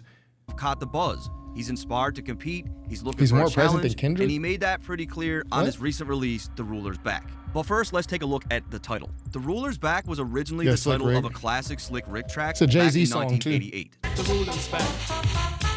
And honestly, Classic I feel like album. every hip-hop fan should know this album. This is an album that Facts. you can really turn on at any time. It's great for a drive in the car, barbecue on a hot day, Yeah. smoke session. It was really the pinnacle of storytelling in hip-hop at that time. And Still. on this track, Rick is really inserting his dominance in the game. He's making it clear that he is in a lane of his own and that he is the ruler of MCing. He is the king. And this is why I put that brief history of competing in hip-hop in the beginning of the video for people who don't understand that it really is fundamental, and that's why Joey's making this reference. And Jay-Z would also pay homage in 2001 with one of my personal favorite album intros where Hov recycles the title again. Yeah. So on this Great track, song. Jay-Z is really bringing an evolved form of what we heard on that old Slick Rick record. There's a lot of rappers out there trying to sound like Let me see. Yeah. Hov is talking his shit, very braggadocious. He was beefing with a bunch of people from Sure his own was. city at that time. The King of New York status was really being fought for Yeah. at this time, and Hov is really staking his claim as an MC, Mhm. just like Slick Rick did all those years earlier. It's an interesting reference for Joey because Hov had subliminal shots for Nas Mhm. on this track. You got a couple of beans and you don't have a clue. The situation is bleak. So Nas had a freestyle Beans, Clue, dissing Hov, Bleak, and yeah. Hov is flipping one of his lines here. Rip the freeway, shoot through Memphis with money bags, stop a Billy on the cheesesteaks and eat beans fast. Nas goes fucking crazy on this freestyle too, like so slept on. I'll link it below. Fist full of dollars in the dice game, guard the ice king, guard the black price, elegant stamp. H to the Omo. Clothes fit me like a crime boss, the medicine man. He goes stupid on that freestyle. Like, I don't know how people say Jay-Z won. I don't get it. And of course, the very next track. Well, it's easy to say that in retrospect. You don't see how. Oh yeah, how Jay. Okay, no, never mind. I hear what you're saying. On this album for Hov is Takeover, and this is where he hits Nas directly. You ain't live it, you witnessed it From your folks' pad. Scribbled in your notepad. and Created your life. This title. That's such a crazy bar. You ain't live it. You witnessed it from your folks' pad. From You scribbled in your notepad and created your life. It's crazy. Mecca. He's from where it all started. Like, he's really passionate about that. It feels so good to be back, man. I'm back, baby. So again, following with the title of the record, Joey directly quotes Jay-Z. And Joey did have a little bit of a hiatus. He didn't really do much of his own music in the last couple years. Child Zero in the chat. You late, man. It's all good. We glad to have you. But this dude has been constantly working. I hear people saying that he was just acting, but this guy was doing way more than just acting. He had a full-on residency at a university where he was doing lectures and talking to the youth. He's done magazines, he's done modeling, he was he was working. Could get you niggas acclimated quickest rules to this shit. Yeah, he was like the model for the Paco Rabanne fragrance. Like one of those fragrances. I saw it at the mall. I was like, is that Joey Badass? Like as the model for this fragrance? Like, get your bag, man. So again, it seems as though Joey is referencing another East Coast giant, as this appears to be a reference to Biggie. Great This song. is the fourth Primo East beat. Coast legend reference now. However, it's here where he also references Kendrick's track from Section 80, Hole Up. It's rules to this shit, hold up. Make no mistake, this track is directed at Kendrick Lamar and no one else. I got murals in my city, fuck the nomination. So first off, Joey is saying that even without the awards, he's still respected enough to have a mural of his own. And I also found it interesting. What? You got a Joey with a mural? I guess. Did he create that mural, or did he commission that, or did someone else just do that for the love? A Joey Badass mural seems a little bit premature, but I don't know. Saying that he's talking about murals in his city, fresh off that Biggie reference, as they're both from Brooklyn and they both have murals in Brooklyn. Yeah, like a Joey Badass mural, like I think a lot of people will pass this and just be like, who is this? Like I just don't feel like he's reached that level in hip hop yet to, to have a mural. Like, okay. I think he might have like commissioned the mural himself to be painted. Whereas the Biggie mural might have just been done because people loved Biggie. I don't know if Joey's done enough for the mural type, you know what I mean?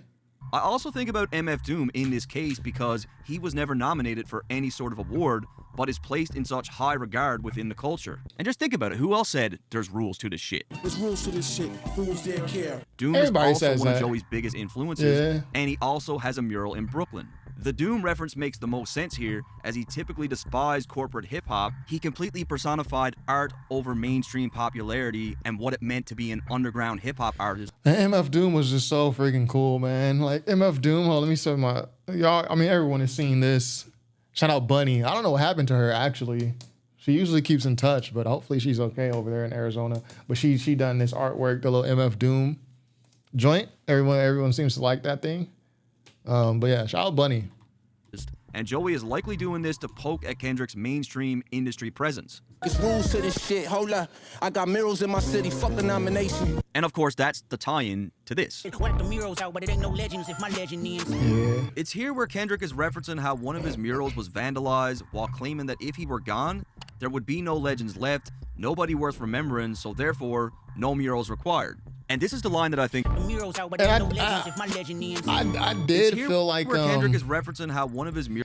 The whacked out murals thing, this had me a little perplexed, had me conflicted.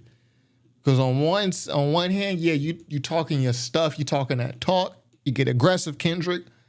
But on the other hand, like all these whackouts are like, basically a way that people in the streets communicate. So going on a track and then doing something that can be seen as antagonizing what these gangs done, it just doesn't, like, you get hurt like that. So on one hand, I was like, yeah, Kendrick talking that talk. But on another hand, I'm like, be careful, man. Like, these gangs don't care about nobody, man. Look what they did to Slim 400. Look what they did to Draco. Look what they did to Nipsey. Like coming on a song and doing what can be perceived as antagonizing them is, I don't know. It's risky. Murals was vandalized. Lockdown Murals dope. Yeah, it was a dope song though. The MF Doom episode of Atlanta was great. I never saw that. I didn't know was MF Doom in the episode? Can we talk about the rap performance on Whacked Out Murals being cringe? And I liked the rap performance. I thought Kendrick was great on that. I just think the content, like, they kill everybody in LA. So I don't think Kendrick would be. I don't think they would be like, oh, we're not going to touch him because we love him so much. Like, they don't care, bro. There's levels to muraldom. Joey is like entry level, but still, I don't think Joey is qualified. When you talk about Brooklyn MCs who would get murals, you talking about Biggie, you talking about Jay-Z. You don't then put Joey Badass's name in there. You know what I mean? While claiming that if he were gone, there would be no legends left, nobody worth remembering, so therefore, no murals required. And this is the line that I think Joey is responding to, where he's saying, I'm already a legend in my city. I already got a mural. However, I do find it interesting that Joey says fuck a nomination, which by definition is when someone puts your name forward for an award or for recognition. When we look back to Kendrick's Control verse, this was one of the things that Joey had issues with. Or they was looking for war, but ain't declaring me. Kendrick metaphorically nominated a whole bunch of rappers when he named them on that track, but left Joey out. This is where his follow-up line makes even more sense to me.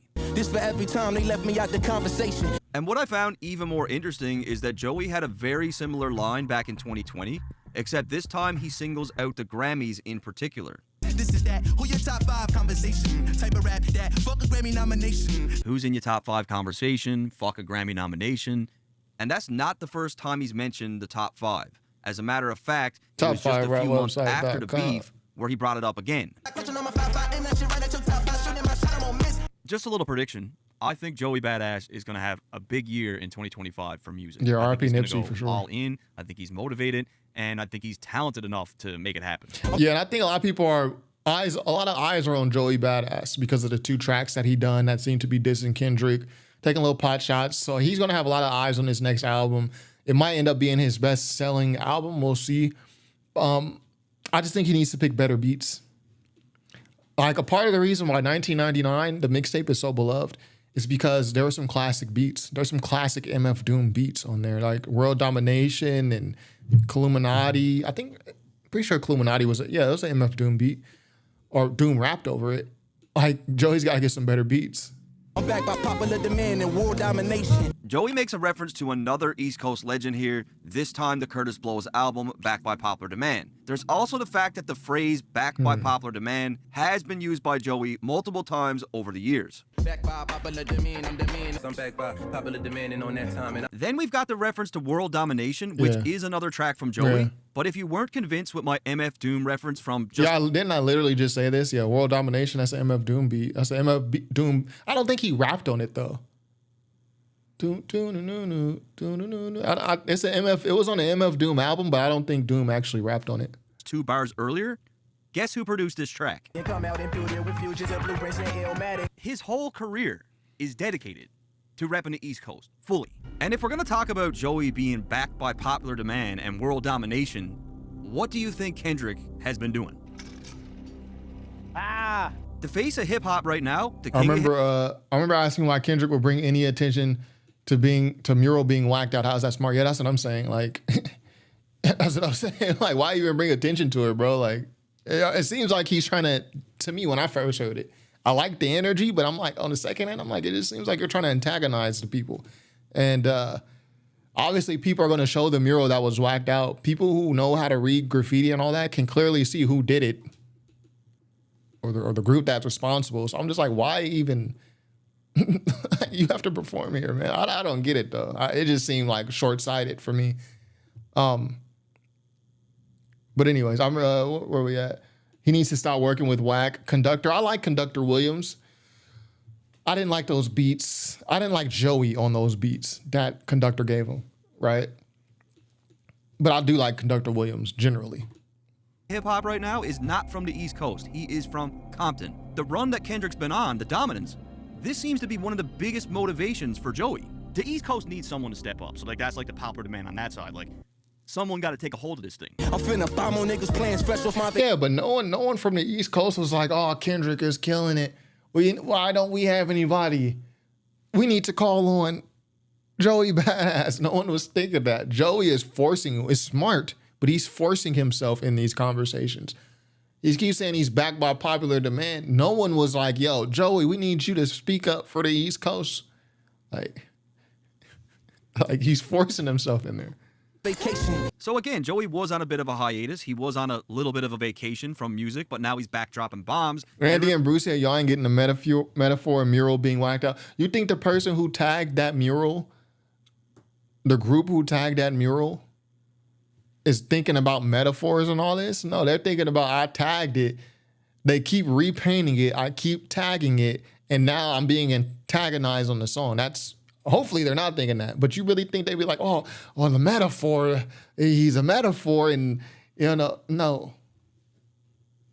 They're like, stop repainting this. We don't want this in our neighborhood. You think they sitting there thinking about metaphors? Remember when Kendrick Joey said this? DJ, East Coast savior. So many bombs with Vietnam, like Vietnam on this shit. So many bombs make Farrakhan think that's a diamond in his bitch. I mean, he started off the verse referencing an iconic New York DJ, and then just a couple bars later, claims to be the king of New York. I was sitting back, watching from an eagle eye, trying not to react. Just give me one reason. So an eagle is an apex predator, meaning they have no real competition, as they are at the top of the food chain. Yeah. An eagle's eye is sharp. Well, let me see that again. Owls are pretty high on the bird predator chain. So an eagle is an apex predator, meaning they have no real competition, as they are at the top of the food chain. Yeah. Yeah. Eagle will mess a snake up. Owl, yeah, they're too small. Yeah, rats for sure stand no chance. And then you got insects. Then you got grass. Yeah, eagles, shout out to eagles, man. An eagle's eye is sharp. It's actually 4 to 8 times stronger than that of a human. Dang. And Joey is basically saying he's just waiting for his time to strike. That made me want to watch some Nat Geo. This is, of course, also a reference to being on a plane at a much higher altitude. I believe Joey's talking about the beef between the big three because he was quick to bring... Andy and Bruce said, Troy, the police did those whackouts to provoke street beef. I don't know. I don't know. And I don't care. But let's say the police did do the whackouts, and now Kendrick is talking about, just whacked out my mural. Do you think that's going to incite street beef, or you think that's going to cool it down? Like, let's be for real here. Kung Fu Kenny said, what's the dirt teaching me hip-hop history is classic. You could learn something. I learned something watching this. I learned at least one thing. I learned something watching this. What about y'all? Joey is stepping up in a place of the big three member who stepped down, being J. Cole. So he is technically back by popular demand because the East/South begged for someone to smoke K-Dot. I don't know if the South begged for someone to smoke K-Dot. I think the West and the South were pretty unified, being that Kendrick's verse on Like That was on the Future and Metro album. And I don't think anyone was on the East was begging for someone to smoke K-Dot. And I think you're making that up, actually.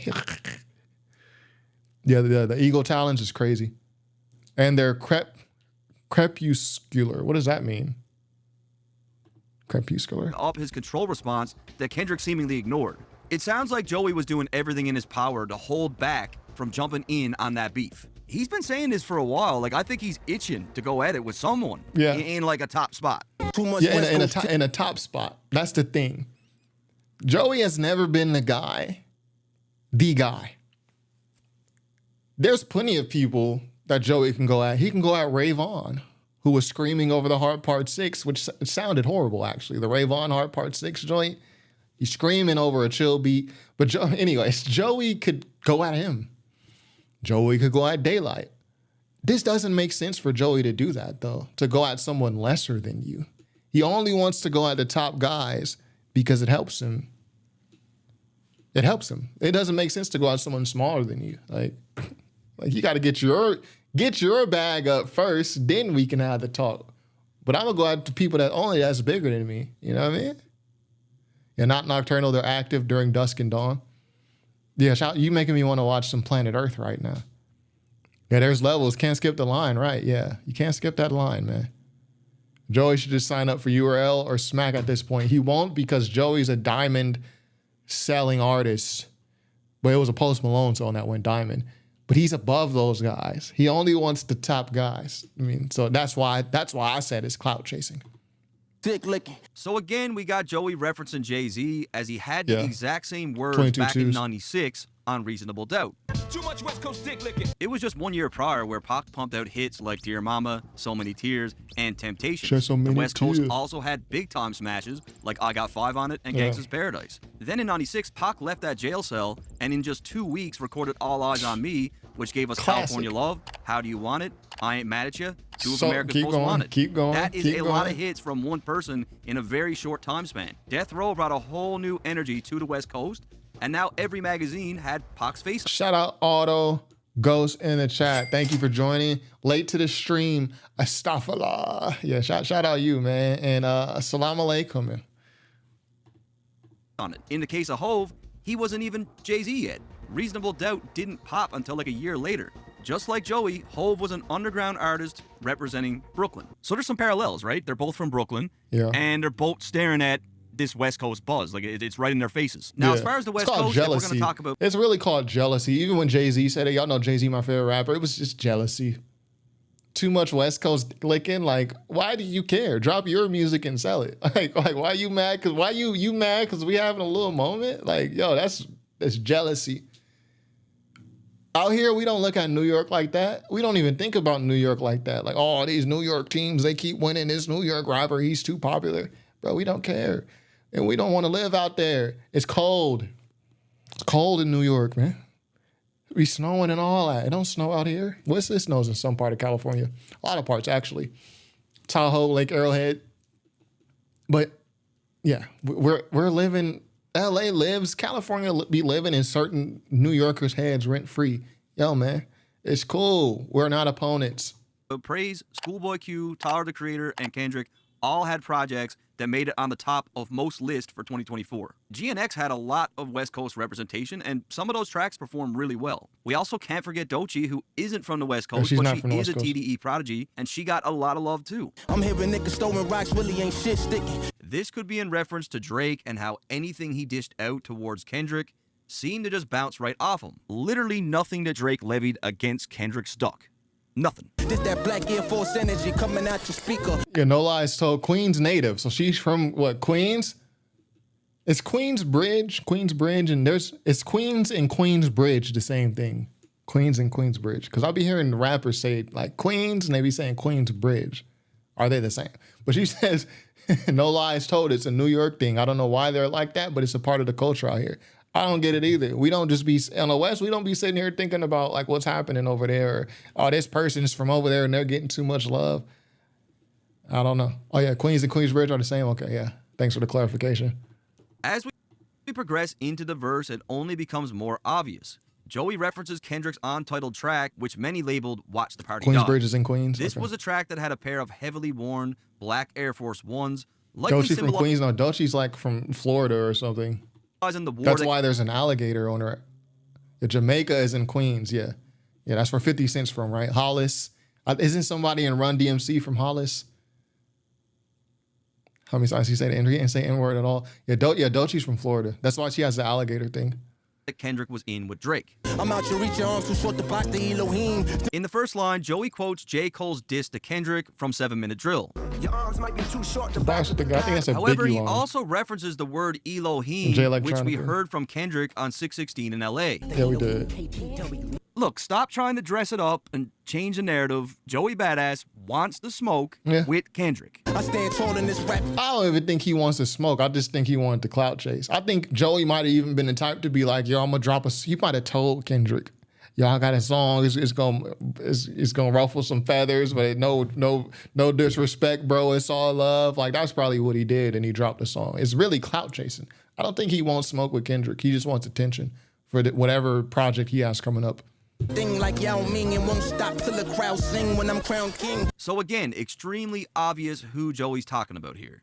Not only is he claiming that Kendrick can't go toe-to-toe with him, but it's another play on Kendrick's height, hence the reference to Yao Ming. This ain't boom bap, nigga. This that boom bow bing. We could run a fair one. Like I said, this whole second verse and a big part of this record is directed at Kendrick Lamar. Yeah, that's facts. As it's here where he references Peekaboo. Boom Bow Bing is also extremely specific for Joey, as this was also used by another Compton native, YG. Boom bow bing, nigga on sight. This is a really interesting reference from Joey, and here's my best interpretation. On Peekaboo, Kendrick's sequence of ad-libs seems to be done to just confuse people, as he follows up by stating that he's saying things that people just wouldn't understand. Boom Bow Bing, that's just like a fight. That's how we use it on the West Coast. If you ever see, like, go watch a full extra video, he describe a fight. When once he described how he fired on somebody, and off the back, I boom bow bing, knocked him out naked in the shower. Like boom bow bing, that's just what we be saying. Boom, bop, bam. The type of shit I'm on, you wouldn't understand. However, in YG's track, it's clear he's talking about fighting. Yeah, Kendrick was talking about fighting too. And if one fight, then we all fight. Boom bow bing, nigga on sight. The way that I see this is because Kendrick stated that he was saying things that people wouldn't understand, Joey decided to flip this by quoting another Compton native with something very specific so that in this case, Kendrick would understand. This, of course, could be a reach, but because it's so specific, I had to mention it. It's really interesting because... Really, Joey was just taking some West Coast onomatopoeia and just it was just another West Coast attempt at a diss, and that's Ruler's Back song. He's like, let me take something people use on the West Coast, and this ain't boom bap, this boom bow bing or whatever. He doesn't want to smoke with Kendrick, brother. Like, let me tell you. Kung Fu Kenny said, bro, I prefer to give you the view than watch What's the Dirt, but I see I wasn't wrong. This Canadian dude reaching far as he can. I mean, I have no problem with people from Canada. And remember this, when I initially made the first ever mention What's the Dirt in the video, when y'all was still loving him, I said he was reaching, y'all said I wasn't smart enough to understand the bars. This is facts. Where's that up? Facts! I have no issue with Canadians. And What's the Dirt is nice to me. So I can't, but it's funny back then, when I said on the 616 in LA thing he did, that some of this is reaches, the response was, you're just not smart enough to understand. And now everything's, now y'all now because you don't like them, now everything's a reach. Come on, man. Come on, man. Come on, man. You stole your talking points with the boom, bow, bing. Y'all put people on. I'm not, a lot of people use my talking points, man. But, yo, very few shout me out, though. So, bro, stop. I didn't say that. Where's Too Black says they still play in the streets, but Cloud Chase is wild, like he's really needing the attention. He mentioned he was a fan and constantly paying homage to Dot as an independent artist. Well, if he's really a fan of Dot, then why is he pretending to diss him? It's for clout. It's clout chasing. It's clout chasing. Because YG claims boom, bow, bing, like we're all getting involved. All of us are jumping in on the fight, right? But Joey claims boom, bow, bing, we could run a fair one, like a one-on-one. The Auto Ghost says, What's the Dirt a bigger hip-hop head than a lot of you? Yeah, he knows a lot of... I'm not going to disrespect my chat, but I would say What's the Dirt knows a lot about hip-hop, a lot more than like the average person you would see on Twitter talking about hip-hop. This is just facts. One, right? And if one fight, then we all fight. Boom, bow, bing, nigga on sight. Just that boom, bow, bing, we could run a fair one. Then there's the fact that YG is a Westside Pyru, which is exactly who Kendrick's affiliated with, right? I knew some real hitters, but I ain't never fair none. Guess it's just the Brooklyn in me. They must not. I don't, yeah. See, I don't want to get into the gang stuff, but yeah, we're going to skip that. We could run a fair one, like a one-on-one, right? And if one fight, then we all fight. Boom, bow, bing, nigga on sight. This that boom, bow, bing, we could run a fair one. Then there's the fact that YG is a Westside Pyru, which is exactly who Kendrick's affiliated with, right? I knew some real hitters, but I ain't never fair none. Guess it's just the Brooklyn in me. They must not know where I'm from. So it's here where I believe Joey is referencing Kendrick's track Fear, where he details growing up in Compton, surrounded by gang life, and living with the fear of losing his life. I probably died from thinking that me and your hood was cool. Well, the song is about just fear in general because he talks about how at age 7, his biggest fear was like his parents. And then he talks about at 27, his biggest fear was losing creativity, if I remember correctly. Joey's making it clear that he's also from the hood. He grew up around street dudes as well, but claims being from Brooklyn, he never grew up fearing anyone. Again, the big distinction he's making here is that he's from Brooklyn. Heard that they was looking for me. Okay, tell them here I come. I'm nowhere near done with you, nigga. Joey ends off the video by jumping into his vehicle with another track playing, which could very well be something he has in the tuck. Sure. I don't know if it's a diss track, but he did specifically state that he wasn't done, and it seems clear that he does have something else. HUR said, is clout chasing a bad thing? I guess it just depends how it's done, but that's an interesting question, actually. That's a good question. Is it a bad thing inherently? It's a good question. And yes, he did just... My thing is, I just don't like... I don't know. Drop another track, but that's not it.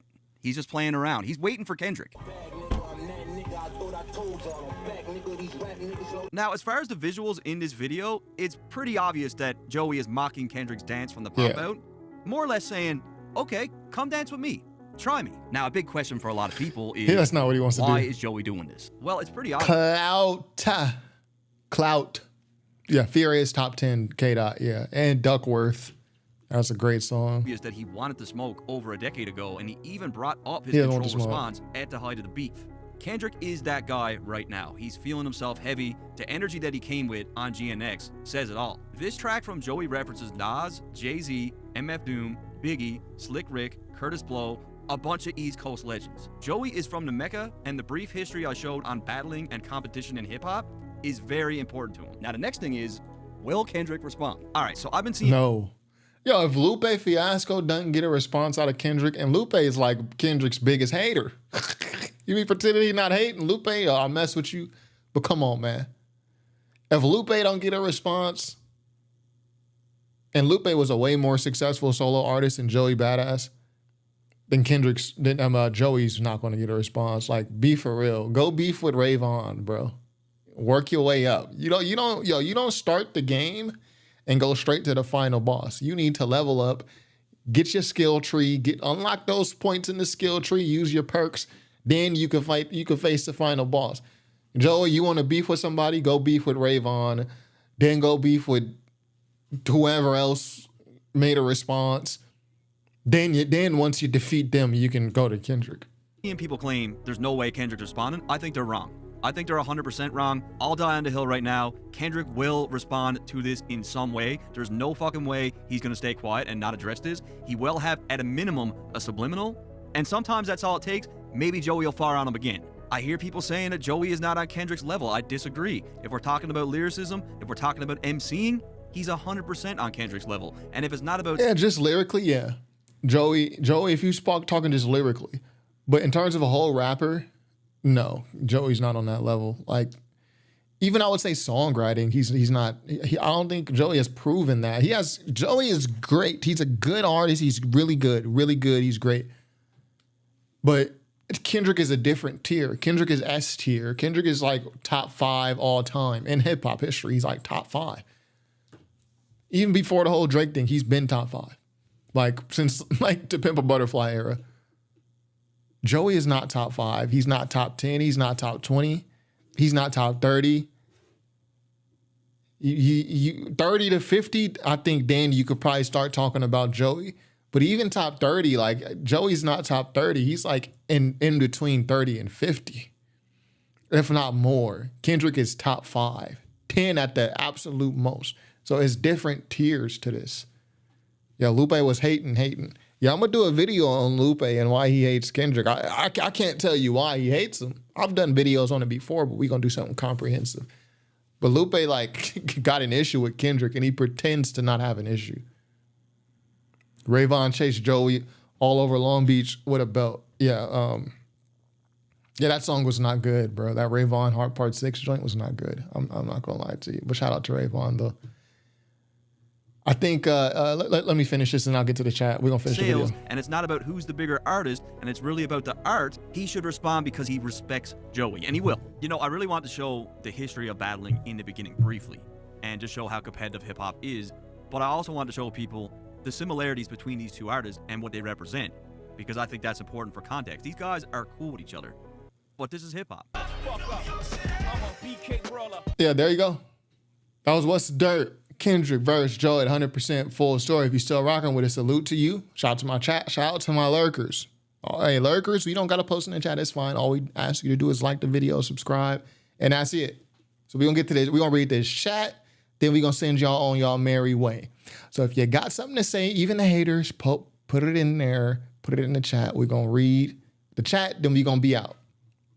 So where we want to start? We want to start with let's go Andy and Bruce. KRS-One was clout chasing MC Shan.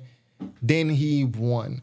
So let me think of that. Was that the South? Was that the beef over where hip hop started? The whole South Bronx. Again, all this is before I was even born. So I'm just trying to recollect what I've studied about hip hop. I don't know if he was clout chasing. I'm not saying he didn't. I just don't know. It's before my time. But yeah, sometimes clout chasing works. I like the question earlier, like, is clout chasing bad? I think it depends on how you do it. But it is something to think about. I never thought about if it was good or bad. It's usually used in with a negative connotation. But yeah. Yeah, not Rayvon. That's a level too low. And that's what I'm saying. So like, Joey, you think Kendrick gonna respond to you? You won't respond to Rayvon? Like, like there's a reason, man. Like, why would Joey respond to Rayvon? Joey got a diamond plaque sitting somewhere in his house. Why would he respond to Ray Vaughn? And then why would Kendrick respond to Joey? Like, I'm top 5. Joey, you like top like 50, maybe. All due respect. Joey would really fall in my top 30 to 35. If I were to rank, he would be somewhere like in the top 35, 40 for me. Because I do really like Joey's music. I've never heard a Joey album that I didn't like, actually. Like, everything he's dropped album-wise has been good, in my opinion. TD Midas, whatever you posted got retracted. Try to censor something, and then I can read that. YouTube will automatically censor the message if there's like a bad word or something they flag. Where do we go? HUR says, how do you argue Kendrick being top 5? Lots of people don't agree because he's not a bar and punchline rapper. I just go based on discography. Kendrick got, let me see, how many we put in his classics?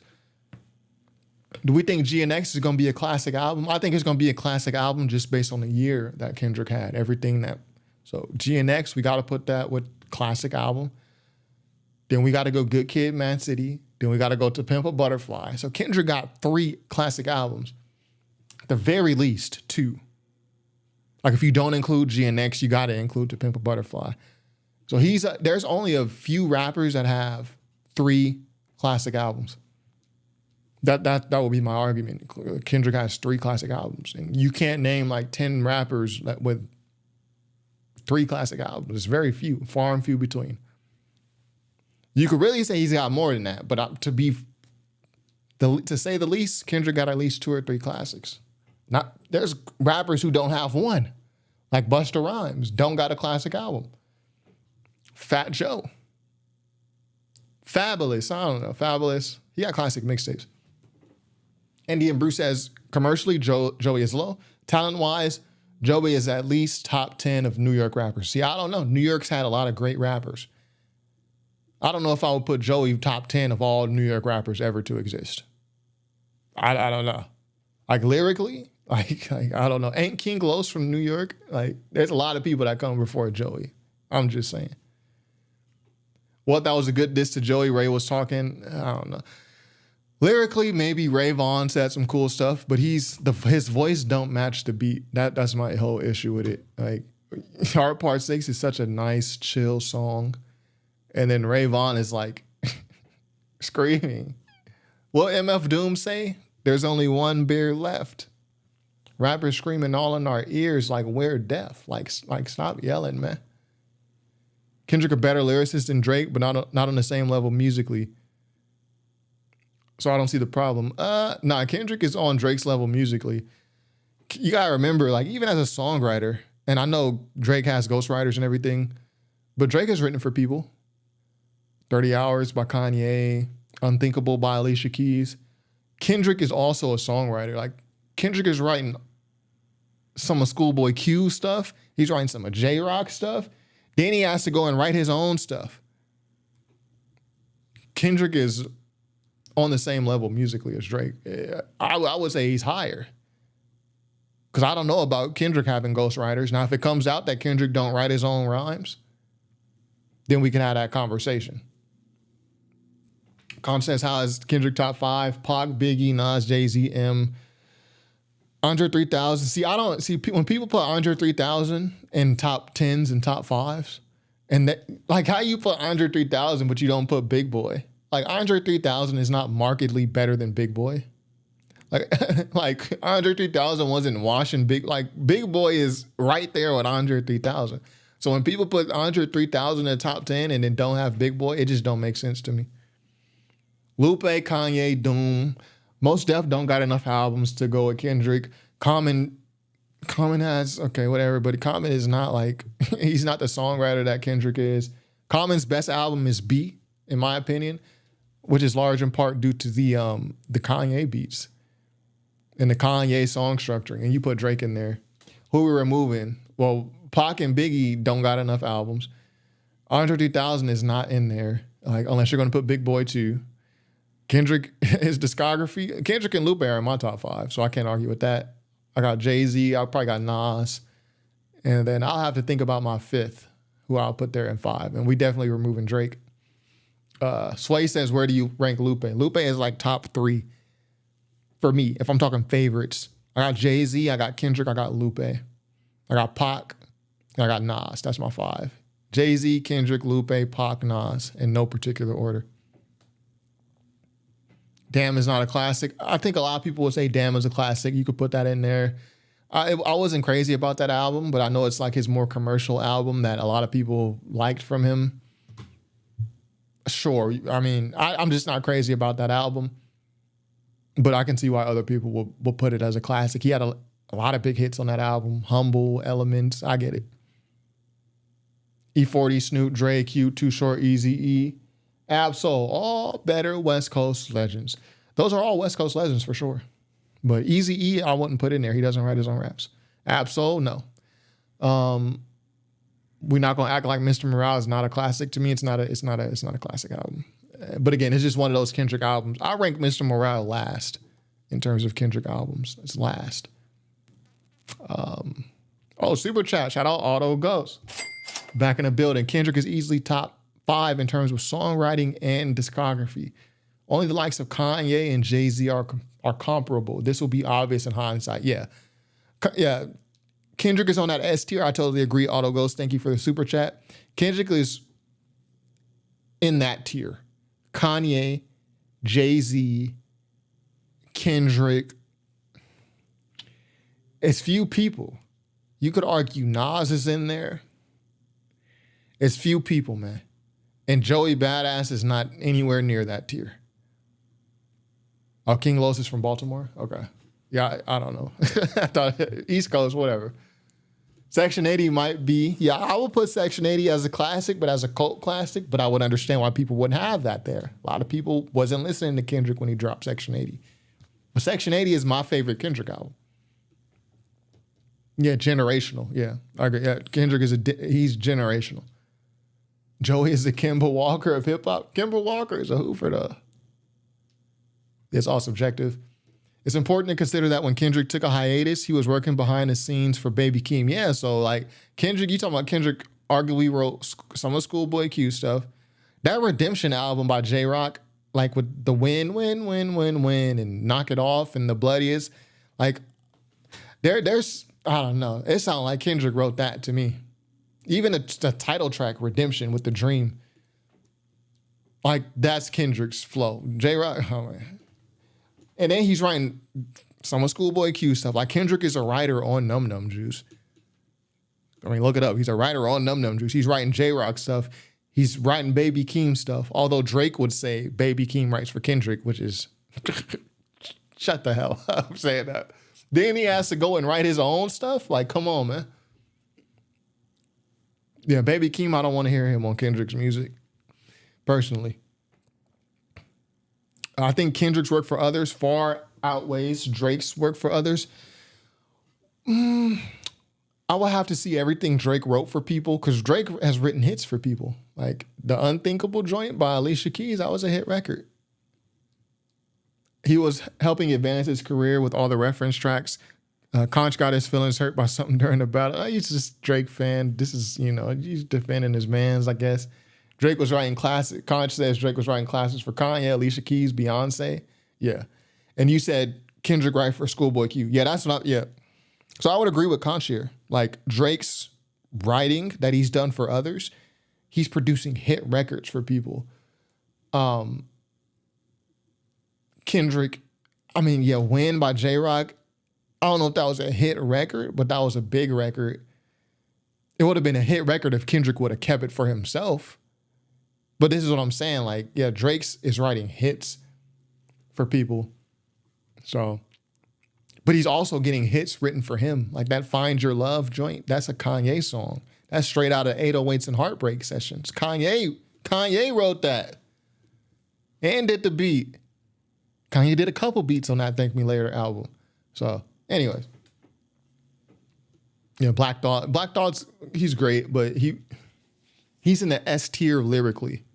But he's not like up there with the, Kanye, Jay-Z, Kendrick. He's not, Podcast 3 classic albums. Yeah, Podcast 3 classics, I would agree. Me Against the World, All Eyes on Me, 7 Day Theory for sure.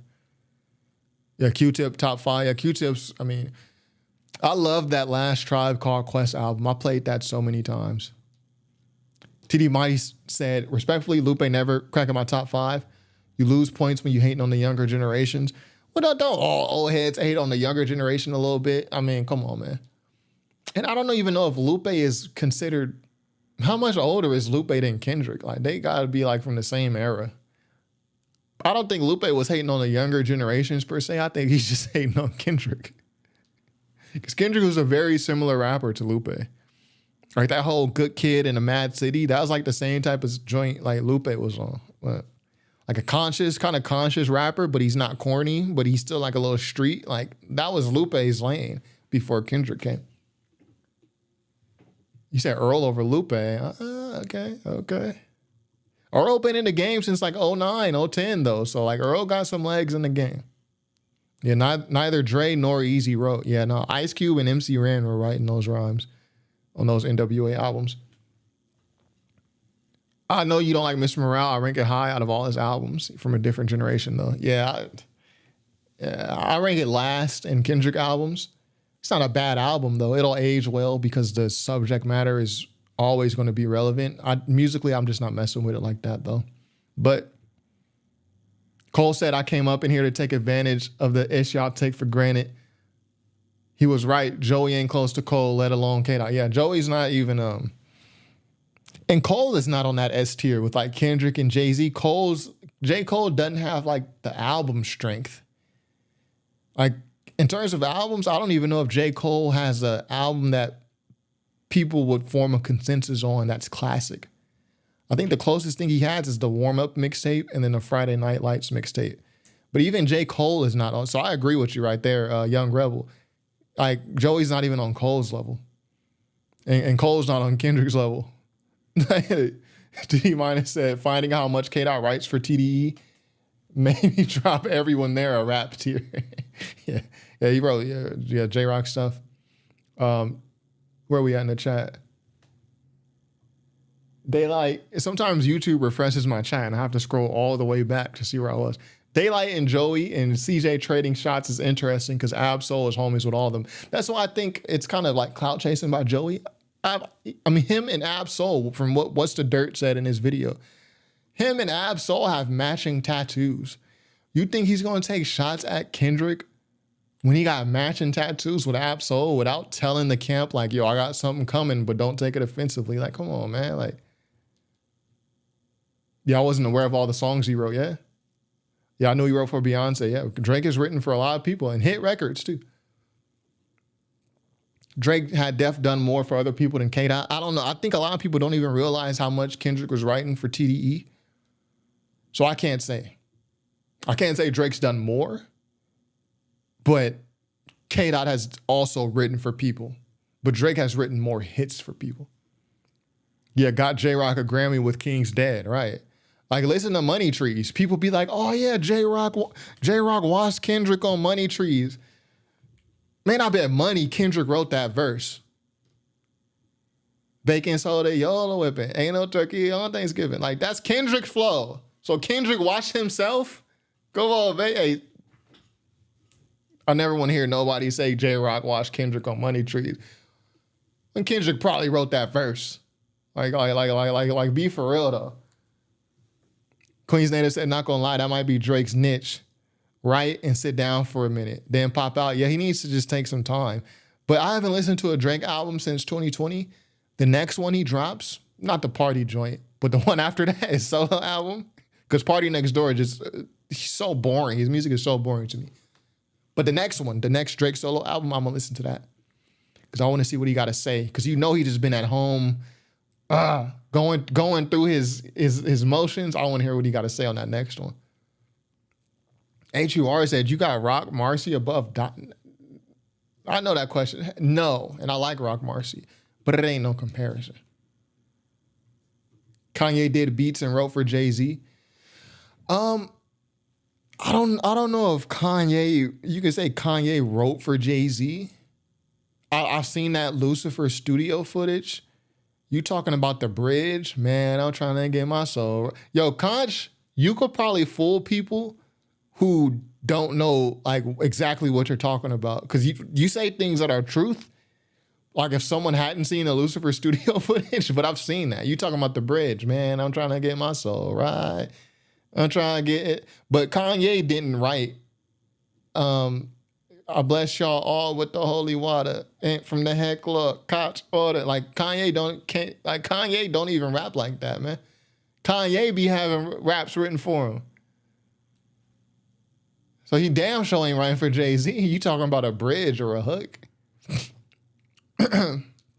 But anyways, yeah, grown man having matching tats is wicked. Yeah, unless that's like your brother or something, like your blood brother. Like,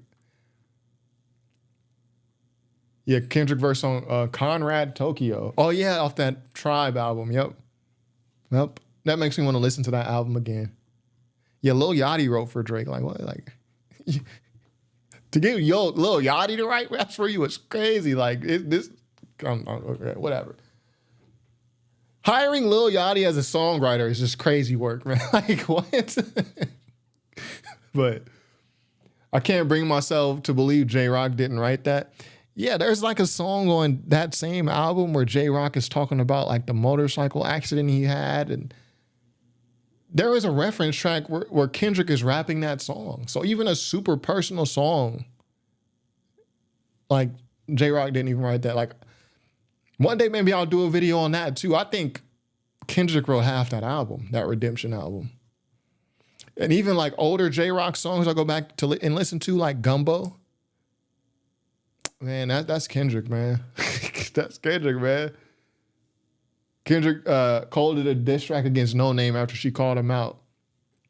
He admitted he didn't read books, so he can't be conscious. We don't need to read books to be conscious. Well, No Name apologized for that too. Like, she can just be really obnoxious sometimes. No Name, she can be really obnoxious sometimes. Yeah, P&D so mid, women gas and everything. I swear. I mean, it's like once you've heard one song, you've heard the rest. Yeah, well, Kanye's wigging out today. Whenever Kanye goes on social media and he just starts saying random stuff, like he's saying today, that's when you know he's about to drop an album. It's just a rollout. Not gonna lie, I'm gonna listen to his and Party's album because I'm nosy. I want to see what he's capable of after all he's been through. I'm sure it's gonna be piped down. Well, to me, this is just a Party Next Door is gonna have written most of the album, even Drake's parts. Party Next Door has already written so much for Drake in the past. I fully expect this album to be fully written by Party Next Door. Almost all Kanye songs have at least 4 writers. Yeah, Kanye be having a lot of writers. Why y'all pick apart the parts where other people ain't right with Drake? Y'all take 5 Quentin Miller seconds and discredit this. It's more than 5 Quentin Miller seconds. It's like 5 reference tracks. Then you got Party Next Door wrote a bunch of songs. That whole If I Die, I'm a Legend, that's Party Next Door. You keep saying Sam Do writes for Kendrick, prove it. Kanye wrote the blueprint, you trolling. Like, Kanye wrote the blueprint? Like, he trolling. Yeah, you do need to read books to be conscious. Absolutely what you're talking about. Well, let's look up the definition of conscious, okay? You don't need to read books to be conscious. Is my argument. Aware in responding to one's surroundings. Awake. Having knowledge of something. Aware. You can have knowledge of something. You can be aware of something without reading books. A lot of people who read books, they think they're conscious, but they're just theoretical. They don't have an experience a lot of stuff. Everything to them is just theory. As opposed to someone who's actually going through it, they can be conscious about their experience. That's just my opinion, though. There's going to be a lot of singing and dancing. This album's for the ladies, clearly. I can already hear what that album's about to sound like. Like, once you heard 1 or 2 Party Next Door songs, you've pretty much heard them all. Yeah, Take Care is House of Balloons, too. Yeah, that's the whole vibe is The Weeknd. Weeknd is like on like 20-25% of the songs on Take Care. And the whole vibe of the album is The Weeknd. If Quentin Miller wrote Drake's albums, then Kanye wrote the blueprint. Well, show me the preference tracks of Kanye West rapping Lyrical Exercise or rapping H to the Izzo. So many reference tracks. The juicy stuff is hidden in books, so I get why they say that. I can understand why someone would think that. You need to read books to be conscious, but you don't need to read books to be conscious, to be aware and responding to one's surroundings. I would argue that the people who read books act as super, and I'm a reader too, but a lot of people, it's just theory. They're just reading things and it's all theoretical. It's not, a lot of times it ain't based on experience. Yeah, hooks and melodies don't count as ghostwriting, that's right. What do you think of rappers getting help for hooks or melodies, but their verses are untouched? I think that's fine, generally. Yeah, I think it's fine generally too. Yeah, I think that's fine. But like, I think it's fine. I think it's fine. Because you're not getting your raps written for you, right? Truth Move said, what's the dirt in top 5? Literally just said J pulled inspiration from Sick. Yeah. Yeah, I read a lot and I can't say I'm conscious per se, but I'm definitely aware of certain historical informations that are not mainstream. Conch says, find me a Drake verse that someone wrote. I mean, Mob Ties, the whole song. What else we got? Let's just go to, if you're reading this, it's too late. Mob Ties for sure. So there's one for you. I fuck with the mom and I got ties. Energy, there's a reference track that leaked for that. Used to, there's a reference track that leaked for that. Legend, there is a reference track that leaked for that. Nas used Quentin Miller himself. Show me the reference track. Quentin Miller admitted he gave Drake most of the songs that was supposed to be his follow-up to H.O. Yeah. Yachty wrote Jumbotron. Come on. 10 bet. Show me the reference tracks. Look at the King's Disease 2 track 1. It's written by Quentin Miller. Kings. Which verse? Which verse was written by Quentin Miller? He's on there. Well, which verse? Or did he write a hook? Did he write a bridge? Or do you not know? Yeah. It's not the same lyrics. It's literally not the same lyrics. It's one-liners. It's the whole vibe of the track, even the ad-libs. But anyways, we already know Conch is going to defend his guy. I respect it. Why don't you have the same energy for Kendrick? Show me a Kendrick reference track, and then we'll get to talking. But anyways, that's all I got for today. This is a 2-hour live stream. I went longer than I thought it would. Thank you to the chat. Thank you to the lurkers. You're watching, but you're not in the chat. That's fine. Hit like, hit subscribe, and we'll be all good. Plenty of new videos on the channel this week, so take a look at them. Hit like, leave a comment, all that good stuff. And be sure to subscribe if you have not already. This is top5rapwebsite.com. Peace.